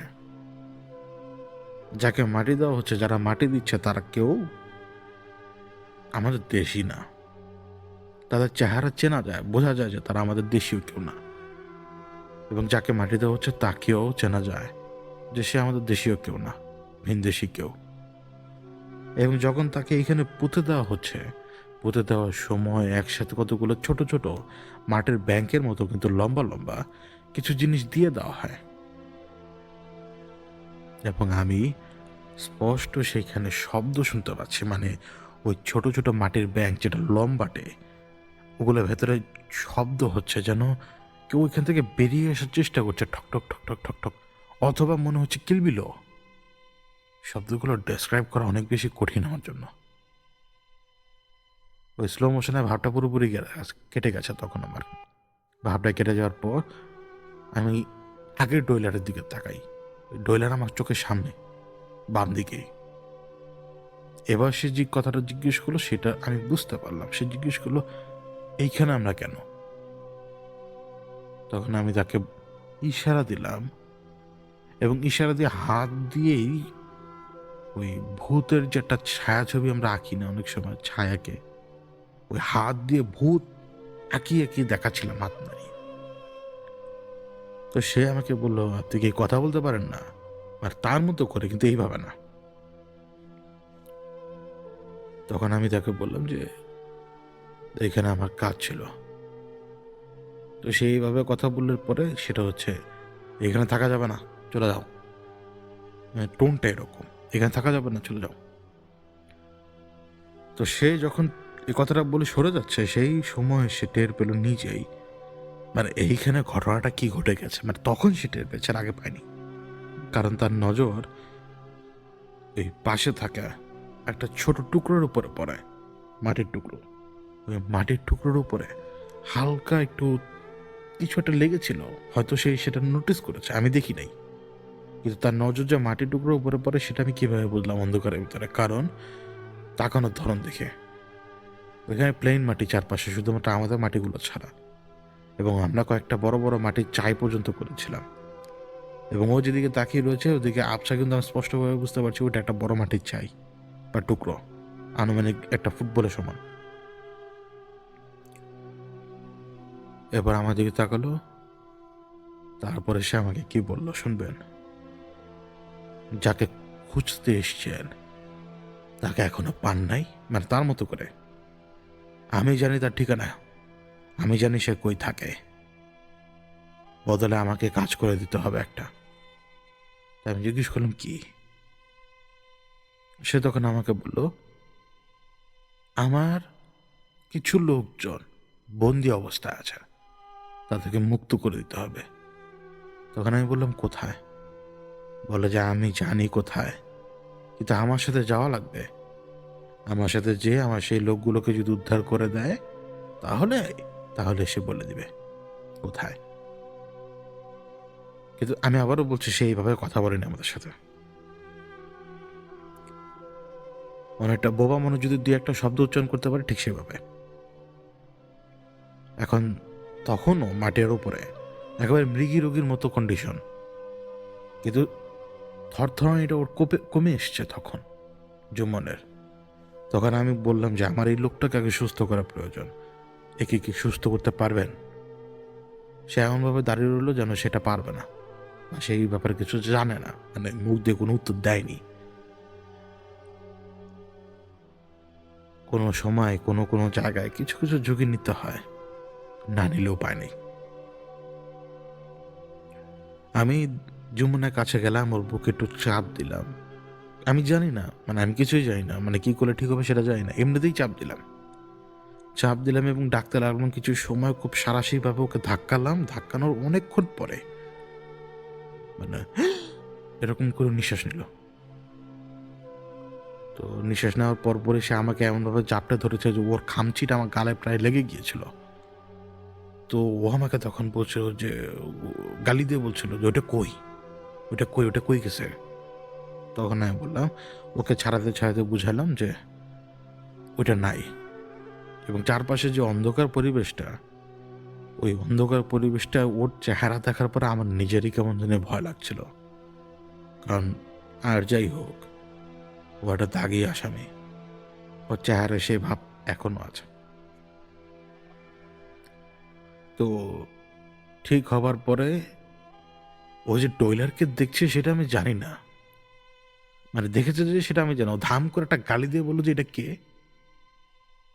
তখন আমি বুঝতে পারলাম যে ও ডয়লারকে দেখছে, মানে ও ডয়লারকে উদ্দেশ্য করেই গালিটা দিয়েছে, মানে এই অমুকের পোলাকে। তখন আমি ওকে ও যখন আমি বুঝতে পারলাম ও দেখতে পাচ্ছে, তখন আমি ওর গাল ঘুরে বললাম, তুই বুঝিস নাই, তুই বুঝস না, চুপ, যা বলে তা কর। তো বুঝলো এগুলো সব মোমেন্টেই ঘটে। তো সে বোঝার পরে আমরা দুজন উঠলাম। আগে হাতড়ে হাতড়ে ফোন খুঁজেছি, কারণ ওই কিছু কিছু ফোন ওই পড়ে যাওয়ার পরে যে খুলে যায় না বাটন ফোনগুলো, ওই অবস্থা হয়েছে। এবং আমাদের ওই ল্যাম্প কোন দেশে আমি তখনও জানতাম না, যে ছোট্ট একটা ল্যাম্পের মতো ছিল। এখন ওই ডয়লারের পিছু পিছু হাঁটছি। আমার সাথে অন্য কেউ থাকলে হয়তো ডয়লারকে নাও দেখতে পারতো, কিন্তু জুম্মন দেখতে পায় দেখে সে ডয়লারকে দেখতে পাচ্ছে। আমি আবারও বলি, আমরা কিন্তু সবাই ডেভিল, এটা মাথায় রাখবেন। যখন আমরা ওই ডয়লারের পিছনে যাচ্ছি, ডয়লারের পিছনে যে যাব, একটা সময় যে মানে জঙ্গলের ভিতরে যে কই যাচ্ছি সেটা আমি জানি না, কিন্তু ওই সময় আমার একমাত্র হাতিয়ার বা সম্বল জুম্মন ছাড়া আর কেউ না। তা আমি ওকে বললাম যে দেখ, আমার ভয় লাগে, পায়ের ভেতরে কেমন জানি করে, মনে হয় যে কোন জায়গা থেকে কি জিনিস জানি কামড় দেয়। ও তখন করলো কি, ওর শার্টটা সে খুলে ফেললো। শার্টটা খুলে সে শার্টটা মাঝখান থেকে ছিঁড়ে ফেলেছে টান দিয়ে নিজে বসে, মানে এটা মুহূর্তেই হচ্ছে সব কিছু, নিজে বসে বললো, বসে আমার পায়ে ওই শার্ট বেঁধে দিল মোটা করে, দুই পায়ে বেঁধে দিয়ে বললো যে ভয় পাইস না। তো এরপর এটাও বললো যে তোর যদি জায়গায় কিছু হয় তোরা কান্দে করে নিয়ে যাবো আমি, এভাবে সে বললো। তো ডয়লার ততক্ষণে কত দূর চলে গেছে যাই না। তো হঠাৎ করে দেখলাম যে জঙ্গলের মাঝখানে আমরা দুইজন, মানে ডয়লার কোথায় চলে গেছে জানি না। ওই পর্যায়ে ডয়লারের যে ডাকটা, মানে আমি মানে এইভাবে বুঝতে পারলাম যে ডয়লার আমাদেরকে ডাকছে এক অদ্ভুত রকমের পাখির শব্দ করে। তো ওই শব্দ শুনে শুনে যখন কাছাকাছি গেলাম, তো নিজের চোখে যেটা দেখতে পাচ্ছি যে জঙ্গলের ভেতরে যেতে আমাদের আলো পায়ের নিচের দিকে, মানে আমাদের আলো সম্পূর্ণ ফোকাস পায়ে। তো ওই আলোতে যা দেখতে পেলাম, সামনে কয়েকটা গাছ, যে গাছ একটু বাঁকা হয়ে আছে, ওই গাছের বাঁকা পাশ দিয়েই যখন আমরা একটু ঘুরলাম, দেখলাম যে ওই শালের মতো ওইভাবে পরা, এবং সাথে সাথে আমি টর্চের উপর আঙ্গুল নিয়ে আসলাম। আমার অত বেশি দেখার দরকার নেই, একটু ফেইন্ট আলো হলে যথেষ্ট, যাতে আমি এই রাস্তাটা বুঝতে পারি। এবং সে তখনও নিজের মতো হেঁটে যাচ্ছে। এই হাঁটা পথ আমি যতটুকু বুঝতে পারি এখন, কম করে হলো আধা ঘন্টার বেশি, কিন্তু তা আমাদের জন্য কয়েক মিনিট। কারণ এখানে সময় বাইরের হিসেবে দ্রুত যাচ্ছে, কিন্তু এখানে সময় মানে বাইরের হিসেবে অনেক ধীরে, কিন্তু এখানে সময় অনেক দ্রুত। মানে আমরা 2 মিনিটে যতটুকু গিয়েছি, আসলে হেঁটে গেলে ওটা আধা ঘন্টায়, এতখানি ডিস্টেন্স।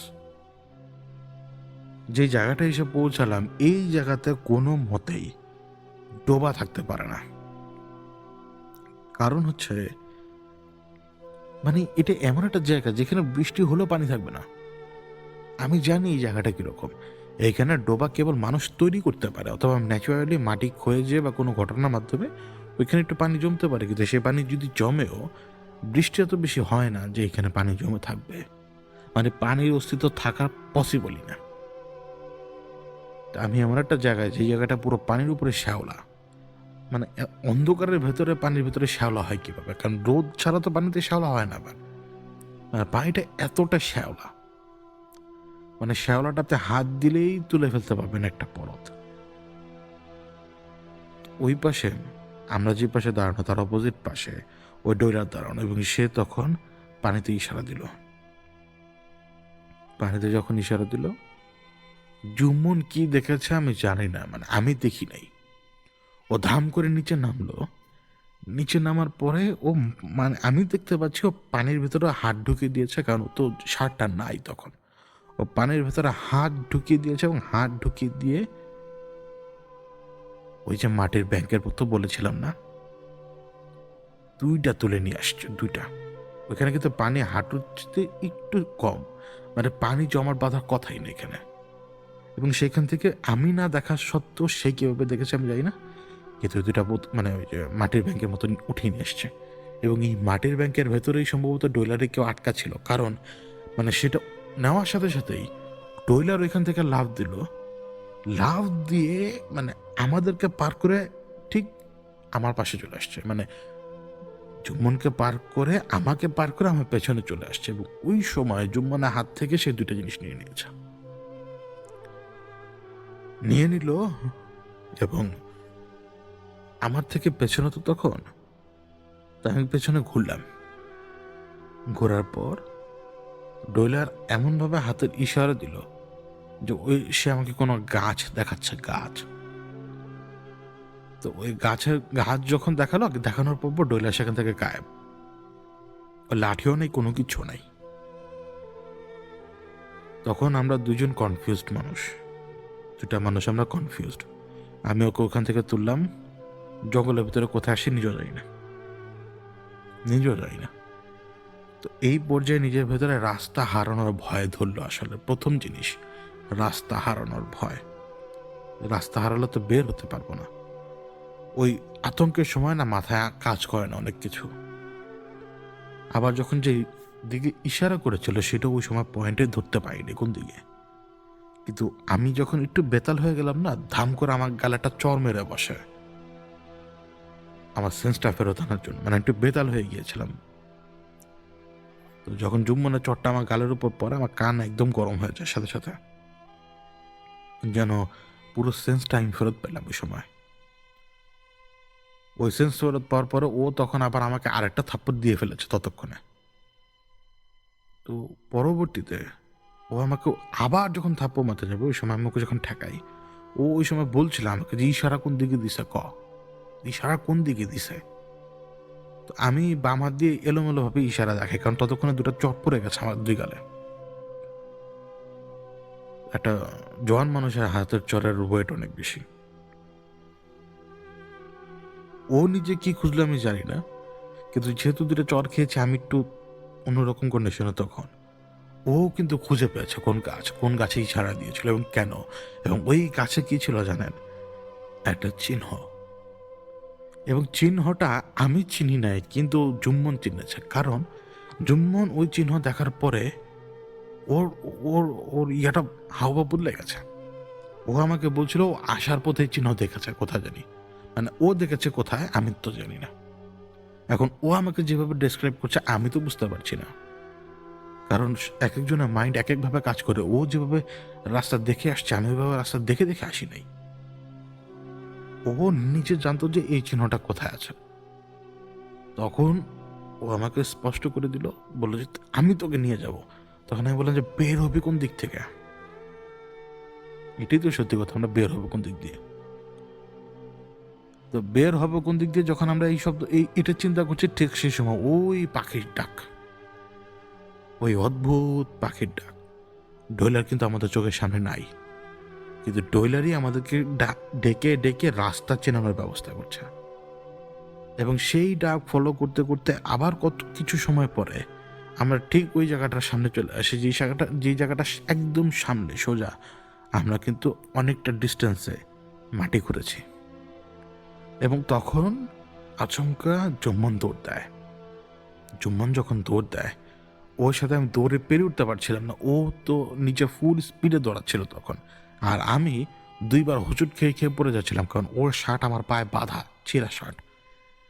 দুইজন দৌড়াচ্ছি, ও অনেক সামনে, আমি ওর পেছনে। আমি ওটা চিৎকার করে বলতেছি যে দেখ, আমাকে একলা রেখে যাইস না। কিন্তু ও নিজের সেন্সে ছিল না। ও দৌড় দিল, আমি ওর পিছু পিছু যতটুকু আসতে পেরেছি। এরপর আমি হাঁপিয়ে উঠেছি, আমি আর পারছিলাম না। জঙ্গলের ওই ফাঁকা জায়গার ভেতরে আমি একা, আর জুম্মন আমাকে রেখে চলে গেছে। ওই অবস্থাতেও আমাকে ধন্যবাদ দিতে হয়। ডয়লার বুঝতে পেরেছিল যে আমি একা, আমি এই রাস্তা চিনব না। তো ডয়লার তখনও ডাক শোনাচ্ছিল আমাকে, সে তখনও ডাক শোনাচ্ছিল, এবং ওই ডাক আমি ফলো করলাম পুরো বিশ্বাসে, কারণ আমার রিং গরম না, আমার রিং একদম নর্মাল। তো ওই বিশ্বাসে আমি ওই ডাক ফলো করলাম, এবং ডাক ফলো করতে করতে আমি যেহেতু এদিক ওদিক লাইট মারছি, ওর ফোনটা আমার হাতে, ওই যে বাটন টাইপের ফোন, তো কিছুটা তো ভিজিবল দেখা যায় চারপাশ। আমি জুম্মনকে কিছুক্ষণ পরে খুঁজে পাই, এবং খুঁজে পাই কিভাবে জানেন? একটা জম্বের মতো দাঁড়িয়ে আছে একদম খালি তো গা, মানে উদাম, হাফ শরীর তো উদাম, এবং নট নড়ছে রীতিমতো, মানে স্লো মোশনে ডানে বামে এভাবে নড়ছে স্লো মোশনে। ডয়লা রাস্তা দেখিয়ে দিয়েছে, আমার সামনে জুম্মন, এবং জুম্মন তখন ফুললি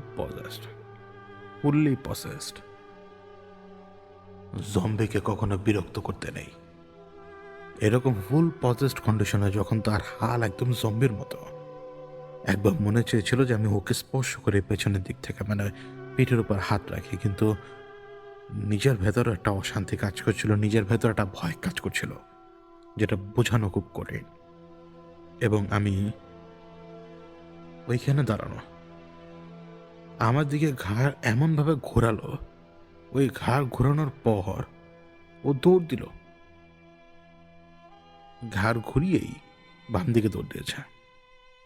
বাম দিকে কি রয়েছে না রয়েছে কোনো কিছুর কোনো মানে ইয়ত্তা নেই। এই সমস্ত জিনিসের উপর দিয়ে সে দৌড় দিতে শুরু করেছে, এবং দৌড় যখন দিচ্ছে, এই এত কিছুর ভিতরে কনফিউজড আমি আবারও রাস্তা খুঁজে পাচ্ছি না। এবং রাস্তা খুঁজে পাচ্ছে না, কিন্তু এইটাও বুঝতে পারছি দিগন্তের তারা আমার আশপাশেই, এবং যে এখন দৌড় দিয়েছে সে আর কেউ না, সে রাহুকাল।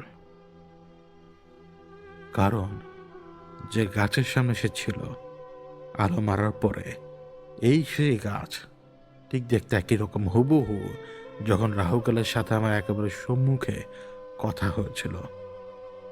এই গাছ কেন জানি আমার মনে হচ্ছে যে একটা বাসস্থান কারোর, যার এখানে থাকার কথা না।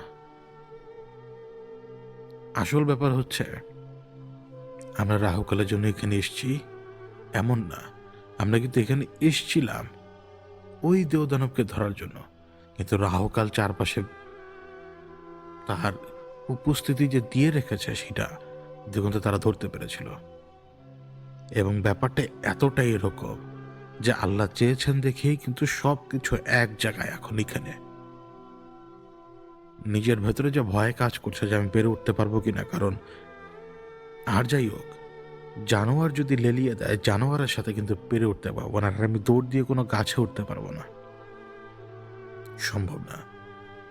কিন্তু আমি জানি দিগন্ত তার আশপাশে আছে, কারণ যেই সময় আমরা একে অপরের দিকে তাকিয়েছিলাম সেই সময় ওই ইশারাতে আমি তাকে বুঝিয়েছিলাম। যখন সে ডয়লারের কথা আমাকে বলেছিল তখনই বুঝিয়েছিলাম যে দিগন্ত তারা যাতে না থাকে এখানে। যদি দিগন্ত তারা থাকে তাহলে আমরা রাহুকালকে পাবো না। এবং নিজের ভেতরে এই কথাটা লুকিয়ে রেখেছিলাম যতক্ষণ পর্যন্ত জুম্মন হুঁশেছিল। জুম্মন কিন্তু বারবার জিজ্ঞেস করেছিল, তোর লগের ওই পাড়াটা কই? এভাবে কথা বলে সে, তোর লগের ওই পাড়াটা কই? কারণ যতবার আমরা বিপদে পড়েছি আমি ওকে বারবার ইনস্ট্রাকশন দিচ্ছিলাম, কারণ দিগন্তের তারা ইনস্ট্রাকশন আলাদা হয়, ওইটা মানুষের মতো হয় না। ও সেটা বুঝতে পারছিল। আমি যখন জঙ্গলের মাঝখানে ওই জায়গায় দাঁড়ানো গাছটাকে আমি দেখতে পাচ্ছি, আমার চোখ বা আমার অন্তর হয়তো ভুল দেখছে তখন, কিন্তু কেন জানি মনে হলো যে কালো শিয়ালের মতো নেকড়ে ওই গাছের পেছনের দিক থেকে বেরিয়েছে। যখন ওই সিনারিওটা দেখলাম মনে হলো যে আমরা না এখানে যখন বিকেলের দিকে এসেছিলাম, যখন কাজ করি তখনও তো এরকমই দেখলাম যে কালো শিয়াল, তার মানে রাহুকালের নজর। তো যখন এটা আমি রিয়েলাইজ করলাম যে কালো শিয়াল হচ্ছে রাহুকালের নজর, ওই মুহূর্তে আমি স্পষ্ট এইখানে দাঁড়ানো অবস্থা স্পষ্ট বুঝতে পারছিলাম ওই ওই গর্তের ওই জায়গায় পৌঁছে গেছে। যমুন ওই গর্তের ওইখানে পৌঁছে গেছে এবং ওর নিয়ত ভালো না, ওর নিয়ত ভালো না। আমার কেন জানি মনে হচ্ছিল যে কারণ মাটি আর অল্প একটু বাকি, মানে আঙুল দিয়ে চাপ দিলে তো ভেঙে যাবে। লাশ যদি তুলে ফেলে বা যদি কোনো কিছু তুলে ফেলে তা আমার জন্য সহ্য করা খুব কঠিন, তা হ্যান্ডেল করাও আমার জন্য অনেক বেশি কঠিন। কিন্তু আমার সেন্স আমাকে বোঝাচ্ছিল ঠিক ওই রাস্তায় ফলো করতে, যে রাস্তা সে ফলো করেছে, কিন্তু আমি সাহসে কুলায় নাই, আমার সাহসে কুলায় নাই সেখানে যে ওই একই রাস্তা আমি ওইভাবে যাব। তখন আমার ডেসপারেটলি দরকার পড়ে গিয়েছিল দিগন্ত তারাকে। কিন্তু আবার দিগন্ত তারাকে যদি এখন ডাকি তো রাহুকাল হাত থেকে ছুটে যাবে। তখন আমি সেটা আস্তে করে বললাম, ডয়লার, যদি আপনি শুনে থাকেন আমাকে এই শেষবারের মতো ঠিক ওই জায়গায় নিয়ে যান যেখানে আপনার সাথে আমার দেখা হয়েছে। এবং আমি বলি 1 2 3 4 5 6 7 এই 8, এই 8 বলতে যতটুকু সময় লেগেছে আমার, এই এতটুকু সময়ের ভেতরে আমি প্রথমে টাকু এরকম একটা ডাক শুনলাম। ওই ডাকটা যে ডিস্টেন্স থেকে আসছে আমি সেইখানে যাই এবং সেইখানে কিন্তু আমি লাইট পাওয়ার অবস্থা পাখি দেখছিলাম। কি পাখি জানেন? বাজি, বাজি। অনেকে বাজিগরও বলে। ছোট্ট পাখিটা, কিন্তু এই পাখি তো এভাবে ডাকে না। এর দিকে যখন আমি আমার লাইটটা পড়লো, এ উড়ে গেল, উড়ে আর কোন দিকে গেল সেটা আমার মানে ট্র্যাক করতে পারলাম না। এবং তখনই আবার কু এরকম একটা ডাক। বুঝতে পারলাম যে এটা সেই ডয়লার বা কেউ আমাকে রাস্তা দেখাচ্ছে, মানে বিরক্ত তো আর করা যাবে না।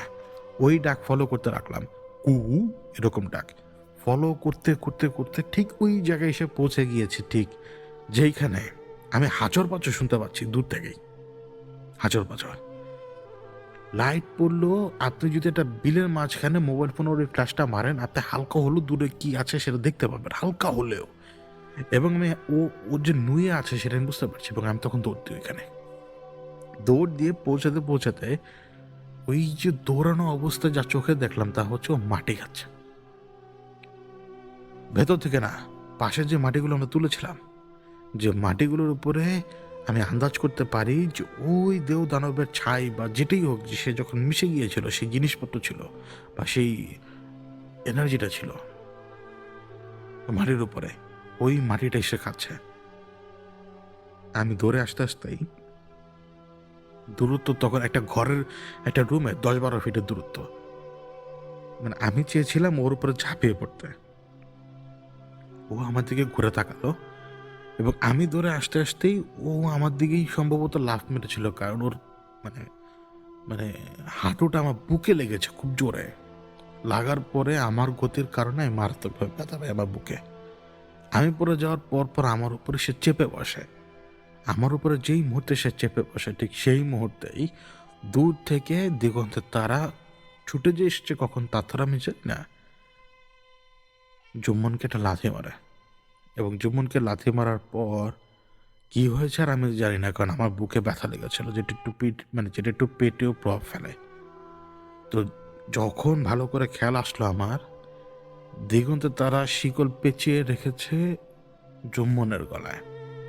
আমি আবারও বলি, দিগন্ত তারা শিকলটা পেঁচিয়ে রেখেছে এবং যেমন তেমন ভাবে পেঁচানো না শিকলটা, মানে একটা দুইটা টার্ন দেওয়া না, পুরো শিকল এমনভাবে ওর গলায় পেঁচানো, মানে ও আনুমানিক আপনি 10 থেকে 15 কেজি শিকল ওর গলায় পেঁচানো তখন, এবং ধরে রেখেছে। দিগন্ত তারা ওকে ধরে রেখেছে যাতে ও নড়াচড়া না করতে পারে। এবং ওই অবস্থায় দিগন্ত তারা আমাকে বলল, ওকে বের করতে পারবে? আমি বললাম যে ওকে কীভাবে আমি বের করবো, পুরোপুরি একেবারে ধরে ফেলেছে ওকে। আমি যদি বের করতে যাই ওর অনেক বেশি ক্ষতি হয়ে যাবে, আর আমি তো ওর ক্ষতি হতে দিতে পারি না। তখন দিগন্ত তারা আমাকে বললো, ওর বেঁচে থেকেই বা লাভ কি? ওর বাঁচা না বাঁচা তো আসলে নির্ভর করে না, নির্ভর করে। তখন আমি বললাম যে না, নির্ভর করা নিয়ে কথা না, বিশ্বাস নিয়ে কথা। ও আমার এক ডাকে এখানে এসছে, আমি ওর ক্ষতি হতে দিতে পারি না। তখন দিগন্ত তারা ওই চেইনটা সহ ফেলে দিল, ওকে ফেলে দিল এবং সে সরে গেল 2-3 হাত। সরে গিয়ে সে যে উপরের দিকে তাকিয়েছে, আকাশের দিকে তাকিয়ে আছে, সেটা আমি বুঝতে পারছি। মানে সে নিজের রাগ, নিজের জেদ তখন নিয়ন্ত্রণ করছে, কারণ সে জুম্মনকে দেখছে না, সে দেখছে রাহুকালকে, অন্য কাউকে না। আমার বুকে তখন মারাত্মকভাবে ব্যথা শুরু হলো। ব্যথা তো আগে থেকে ছিলই, কিন্তু সেই ব্যথাটা কেন জানি মনে হলো এখন আমার বাম হাত সহ কিছু অংশ একেবারে টাইট হয়ে খুব বিশ্রী একটা ব্যথা দিচ্ছিল। মনে হচ্ছিল কখনো নার্ভের ব্যথা বা কখনো পেশির ব্যথা। তো আমি নিজের ওই বাম পাশ ধরে বসে পড়লাম। ওই অবস্থাতে তখন খ্যা খ্যা খ্যা খ্যা একটা টাইপের শব্দ করছে সে, জুম্মান আর কি, কারণ সে এখন ফুলি পজেসড। এমন অবস্থায় নেই আমি যে ওকে জুম্মনের ভেতর থেকে বের করে আনতে পারবো। আবার অবস্থাটা এমনই যে পুরো সিচুয়েশনটা দাঁড়িয়ে গেছে জুম্মনের কারণে। কারণ ও কি দেখেছে আমি জানি না, কিন্তু ও পজেসড হওয়ার মতো ফুল কন্ডিশনে ছিল এবং রাহু কাল ওকে একেবারে ওই জটিল অবস্থায় পজেসড করেছে, যে জটিল অবস্থায় পজেশন খুব খুব কমভাবে হয়। মানে মুহূর্তেই একটা বডির উপর টেক ওভার নেওয়া সহজ না। ওই বডির ভেতরে স্বাধীন চেতনা রয়েছে, নবস রয়েছে, কারিন রয়েছে, মানে এটা ইম্পসিবল। এটা পসিবল তখনই যদি হোস্টের তার উপরে সম্মতি থাকে। এই মতো যদি আমি হোস্ট হই, তাহলে দিগন্ত তারা আমার জন্য ওকে আমার উপরে নিয়ে আসা 1 সেকেন্ডের ব্যাপার। অর্থাৎ জুমন এই সিচুয়েশনটা দাঁড় করিয়ে ফেলেছে। কোন সেন্সে সে দাঁড় করিয়ে ফেলেছে তা আমি জানি না, কিন্তু সে পারমিশন হোক বা ও নিজেকে সেইভাবে খুলে রেখেছিল, হয়তো আমি তা জানি না। হয়তো মনে মনে বলছিল আয় আমার ধর, যেটা ওর ভাষা আর কি। কেবল ওর পারমিশনের কারণে এরকম ফুললি পজেসড একটা কন্ডিশন দাঁড়ালো, এবং এই ফুল কন্ট্রোল থাকা অবস্থায় বডির প্রতিটা অংশের উপরে তার নিয়ন্ত্রণ থাকে। এবং এই কন্ডিশনে আমি আপনাদেরকে বলি, এই কন্ডিশনে কোনো মতেই আপনি ঝাড়ফুঁক করে, রুকিয়া করে, এক্সোরসিজম করে আপনি রোগীকে সুস্থ করতে পারবেন না। এটা এমন এক আলটিমেট কন্ডিশন যেইখানে সম্পূর্ণভাবে স্বাধীন সত্তা নিজেকে ছেড়ে দিয়েছে অন্য আরেক সত্তার হাতে, এবং সেই সত্তাই পুরো শরীরের চালক। আপনাকে মেহনত করতে হবে, এই সত্তাটাকে ভাঙতে হবে, ভেঙে ওকে চুরমার করতে হবে, শরীরের এক এক অংশ থেকে ওর নিয়ন্ত্রণ সরাতে হবে। এই সময় রোগের ভেতরে অনেক ঘটনা ঘটতে থাকে। তার হাইপার টেনশন দেখা দিতে পারে, তার স্ট্রোক হতে পারে, তার এমনকি হার্ট অ্যাটাকও হতে পারে। বিভিন্ন রকমের কন্ডিশন দাঁড়িয়ে যেতে পারে যে কোনো সময়। সবাই তা বুঝবেন না, সবাই তা বুঝবেন না, কেবল মিডনাইটের শ্রোতারাই আমার এই কথাগুলো বুঝতে পারবেন, এবং যারা মিডনাইটের কোর্স করছেন তারা এই মুহূর্তে বুঝতে পারবেন কেন আর কি বলতে চাচ্ছি আমি। ওই অবস্থায় আমি যখন বুকের ব্যথায় নড়াচড়া করতে পারছি না, এক পাশ পা টাইট হয়ে আসছে, তখন আমি দিগন্ত তারাকে বললাম, তুমি তুমি ওকে বের করো। তখন দিগন্ত তারা আমাকে বলল, বের করা এত বেশি সহজ না, কিন্তু তার চেয়ে বড় ব্যাপার হচ্ছে আমাদেরকে ঘিরে ধরছে। তখন আমি বললাম যে ঘিরে ধরার আগে যা করা করে ফেলো, ওকে আটকে ফেলো। ওইখান থেকে তখন গিল গিল গিল গিল করে হাসি দিচ্ছে। এই শিকলগুলো নড়ার শব্দ এলো। এরপরে নিজে থেকে যে সে কথা বলছে, সেই কথাটা হচ্ছে, এতদিন পরে তোর সাথে আমার দেখা সাক্ষাৎ, তুই আজকে আমার একদম কাছাকাছি চলে আসছিস। তোর আর আমার মাঝখানে তো দূরত্ব কয়েক মুহূর্তের। তুই পারমিশন দিলে আমি তোর উপরে আসি, আয় দে পারমিশন দে। তো ততক্ষণে আমি উঠে বসছি এবং আমি এই অন্ধকারেও ওই মুখটা খোলা, যমুনার মুখ খোলা, ওর চোখগুলো বড় বড়, ওর চেহারার ভেতরে কিলার একটা ভাইব আছে, সাসপেন্স ভরাটা ভাইব আছে। মুখের দাড়িগুলো খসখসা দাড়ি। ওই ভাবটা কেন জানি আমাকে পজেসড আশা ভাইয়ের কন্ডিশন মনে করিয়ে দেয়, এবং ওইখান থেকে সে ভেটকি দিয়েই যাচ্ছে। ওই অবস্থাতে দিগন্ত তারা ওকে টেনে যখন বসায়, আমি দেখলাম দিগন্ত তারা জুম্মনকে ধরেই নেই। কারণ কাউকে টেনে ধরতে বসাতে গেলে তো তাকে টেনে উঠাতে হবে না। আমি দেখলাম যে দিগন্ত তারা, কারণ ওর একটা হাত, মানে আমি দেখতে পাচ্ছি ওর এক হাতের কন্ডিশন, আর ও কোথায় ধরলো আর সে কোথায় বসলো আমি তো বুঝলাম না। মানে আমার কেন জানি মনে হলো সে কোনো ছায়াকে ধরেছে। ওই প্রথমবার রাহুকাল উত্তর দিল, আর এইভাবে পাহাড়ের মতো চাপ দিয়ে ধরলে হয়? মুখ দিয়ে কথা বলতে দাও না, গলার মধ্যে শেকল বান্ধা ধরা রাখছো কি আমাকে বন্দি করে নিয়ে যাবা? এত সহজ? চারপাশে আমার ছেলে পেলে আছে, কিভাবে আমাকে নিবা তোমরা? আর তুই তুই মায়ের খেয়েও মাটির মধ্যে পড়ে থাকা অবস্থা তুই স্বপ্ন দেখিস আমাকে বন্দি করে নিজের গোলাম বানানোর? আমি কি জানি না তুই কি চাস? আমি সবই জানি, আর আমি জানি তুই আমার জন্য এখানে আসছিস। আমি ধরা দিব না, কিন্তু ভালো ভালো বলি, পাহাড় আমাকে নিতে পারবা না, দাবায়ও রাখতে পারবা না। আমার ছেলে পেলে আসতেছে, আরো পাশ থেকে আমার ছেলে পেলে আসতেছে, কাইটা কুচি কুচি করে খাবে তোমার এই সন্তানের।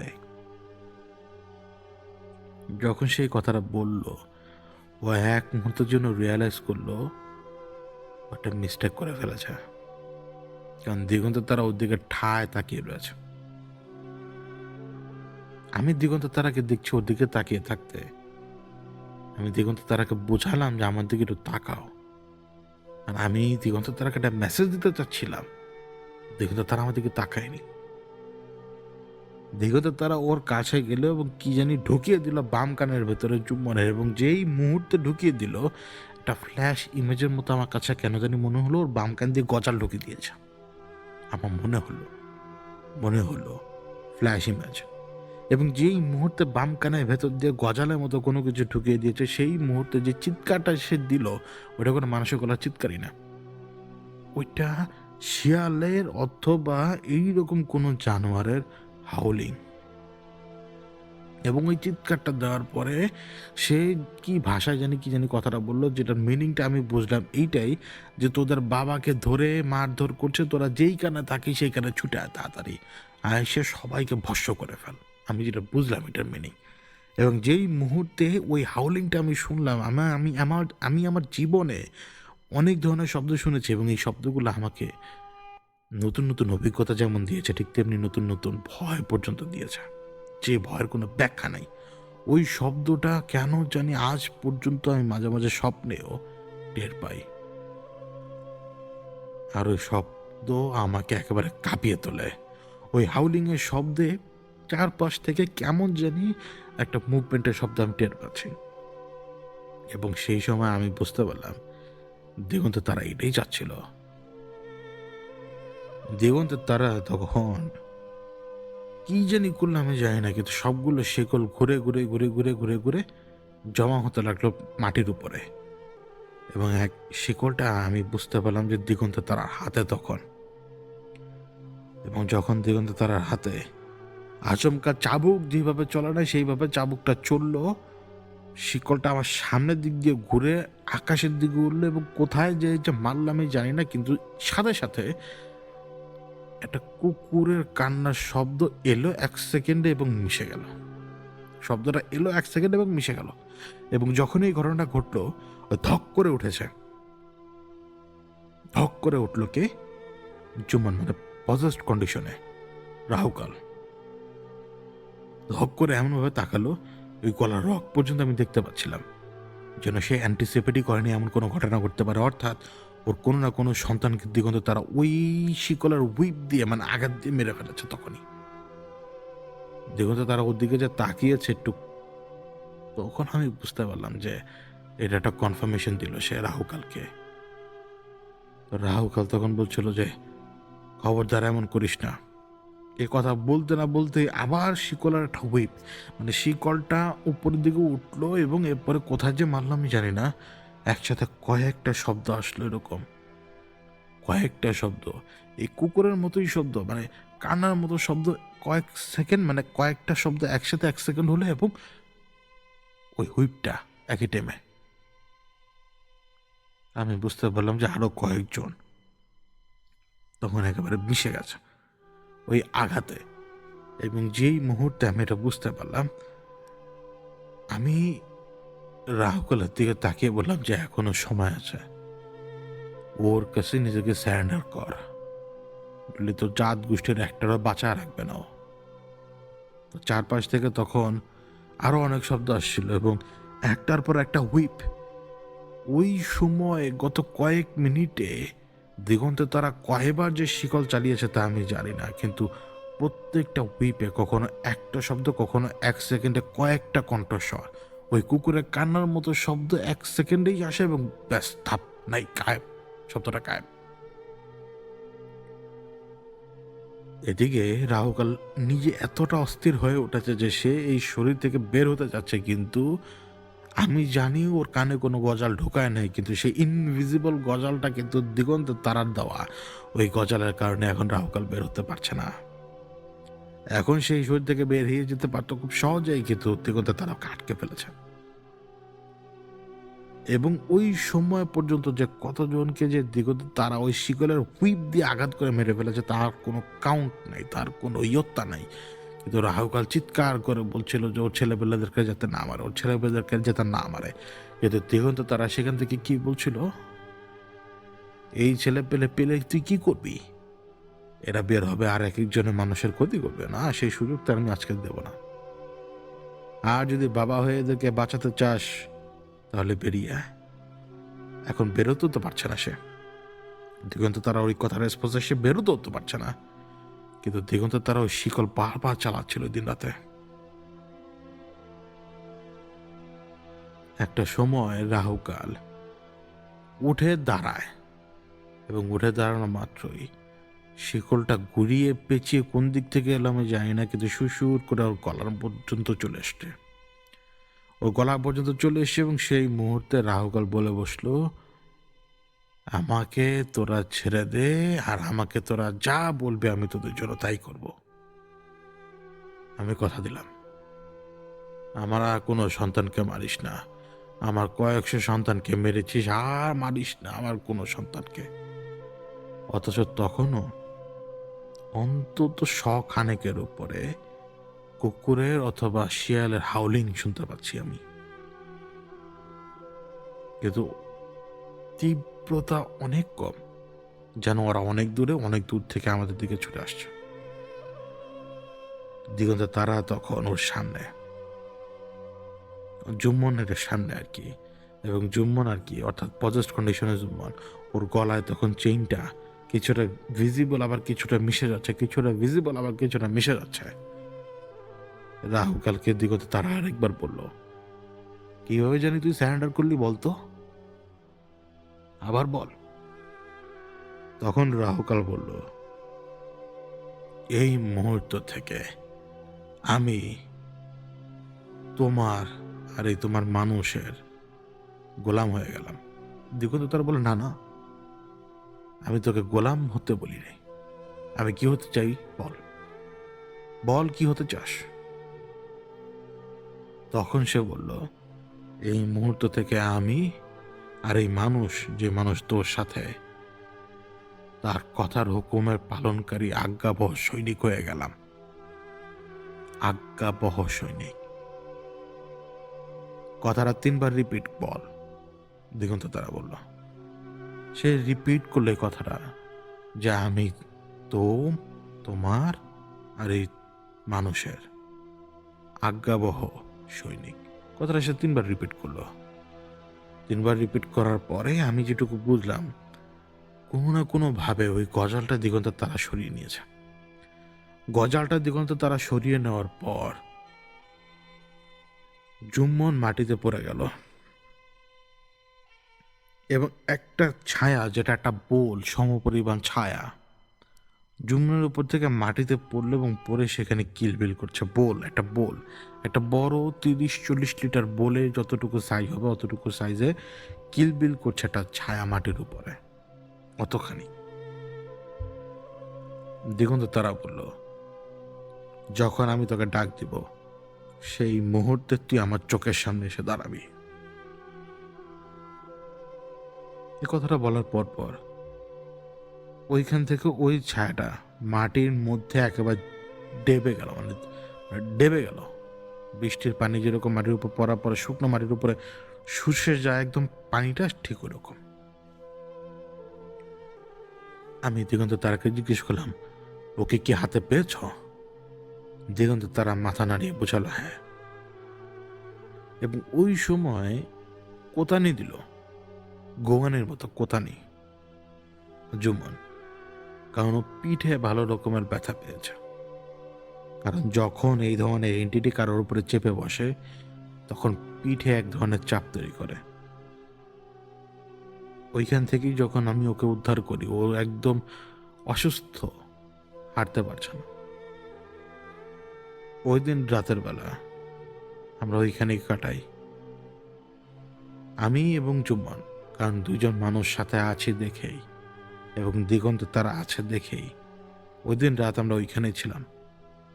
অবশ্য দিগন্ত তার আশপাশে বাতাসে মিশেছিল, কিন্তু পোকামাকড়ের হাত থেকে তার আমাদেরকে কেউ উদ্ধার করতে পারবে না।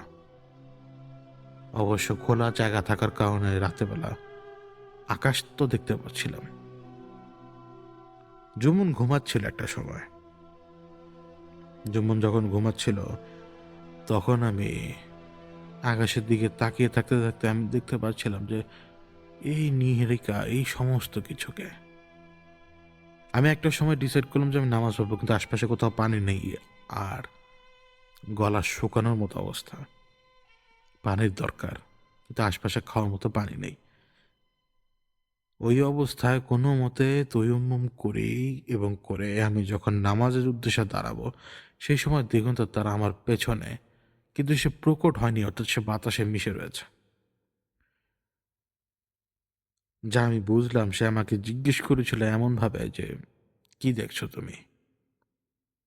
তখন আমি যে আমার চোখের সামনে যে বিস্তীর্ণ আকাশটাকে দেখতে পাচ্ছি, সে আকাশের দিকে তাকিয়ে বললাম যে এই আকাশ, ওই তারা আর ওই গ্রহ। দেখুন তো, তারা তখন আমাকে বলল, আমাদের লড়াইটা আরো বড় হতে যাচ্ছে, আমাদের লড়াই সামনে আরো কঠিন হতে পারে।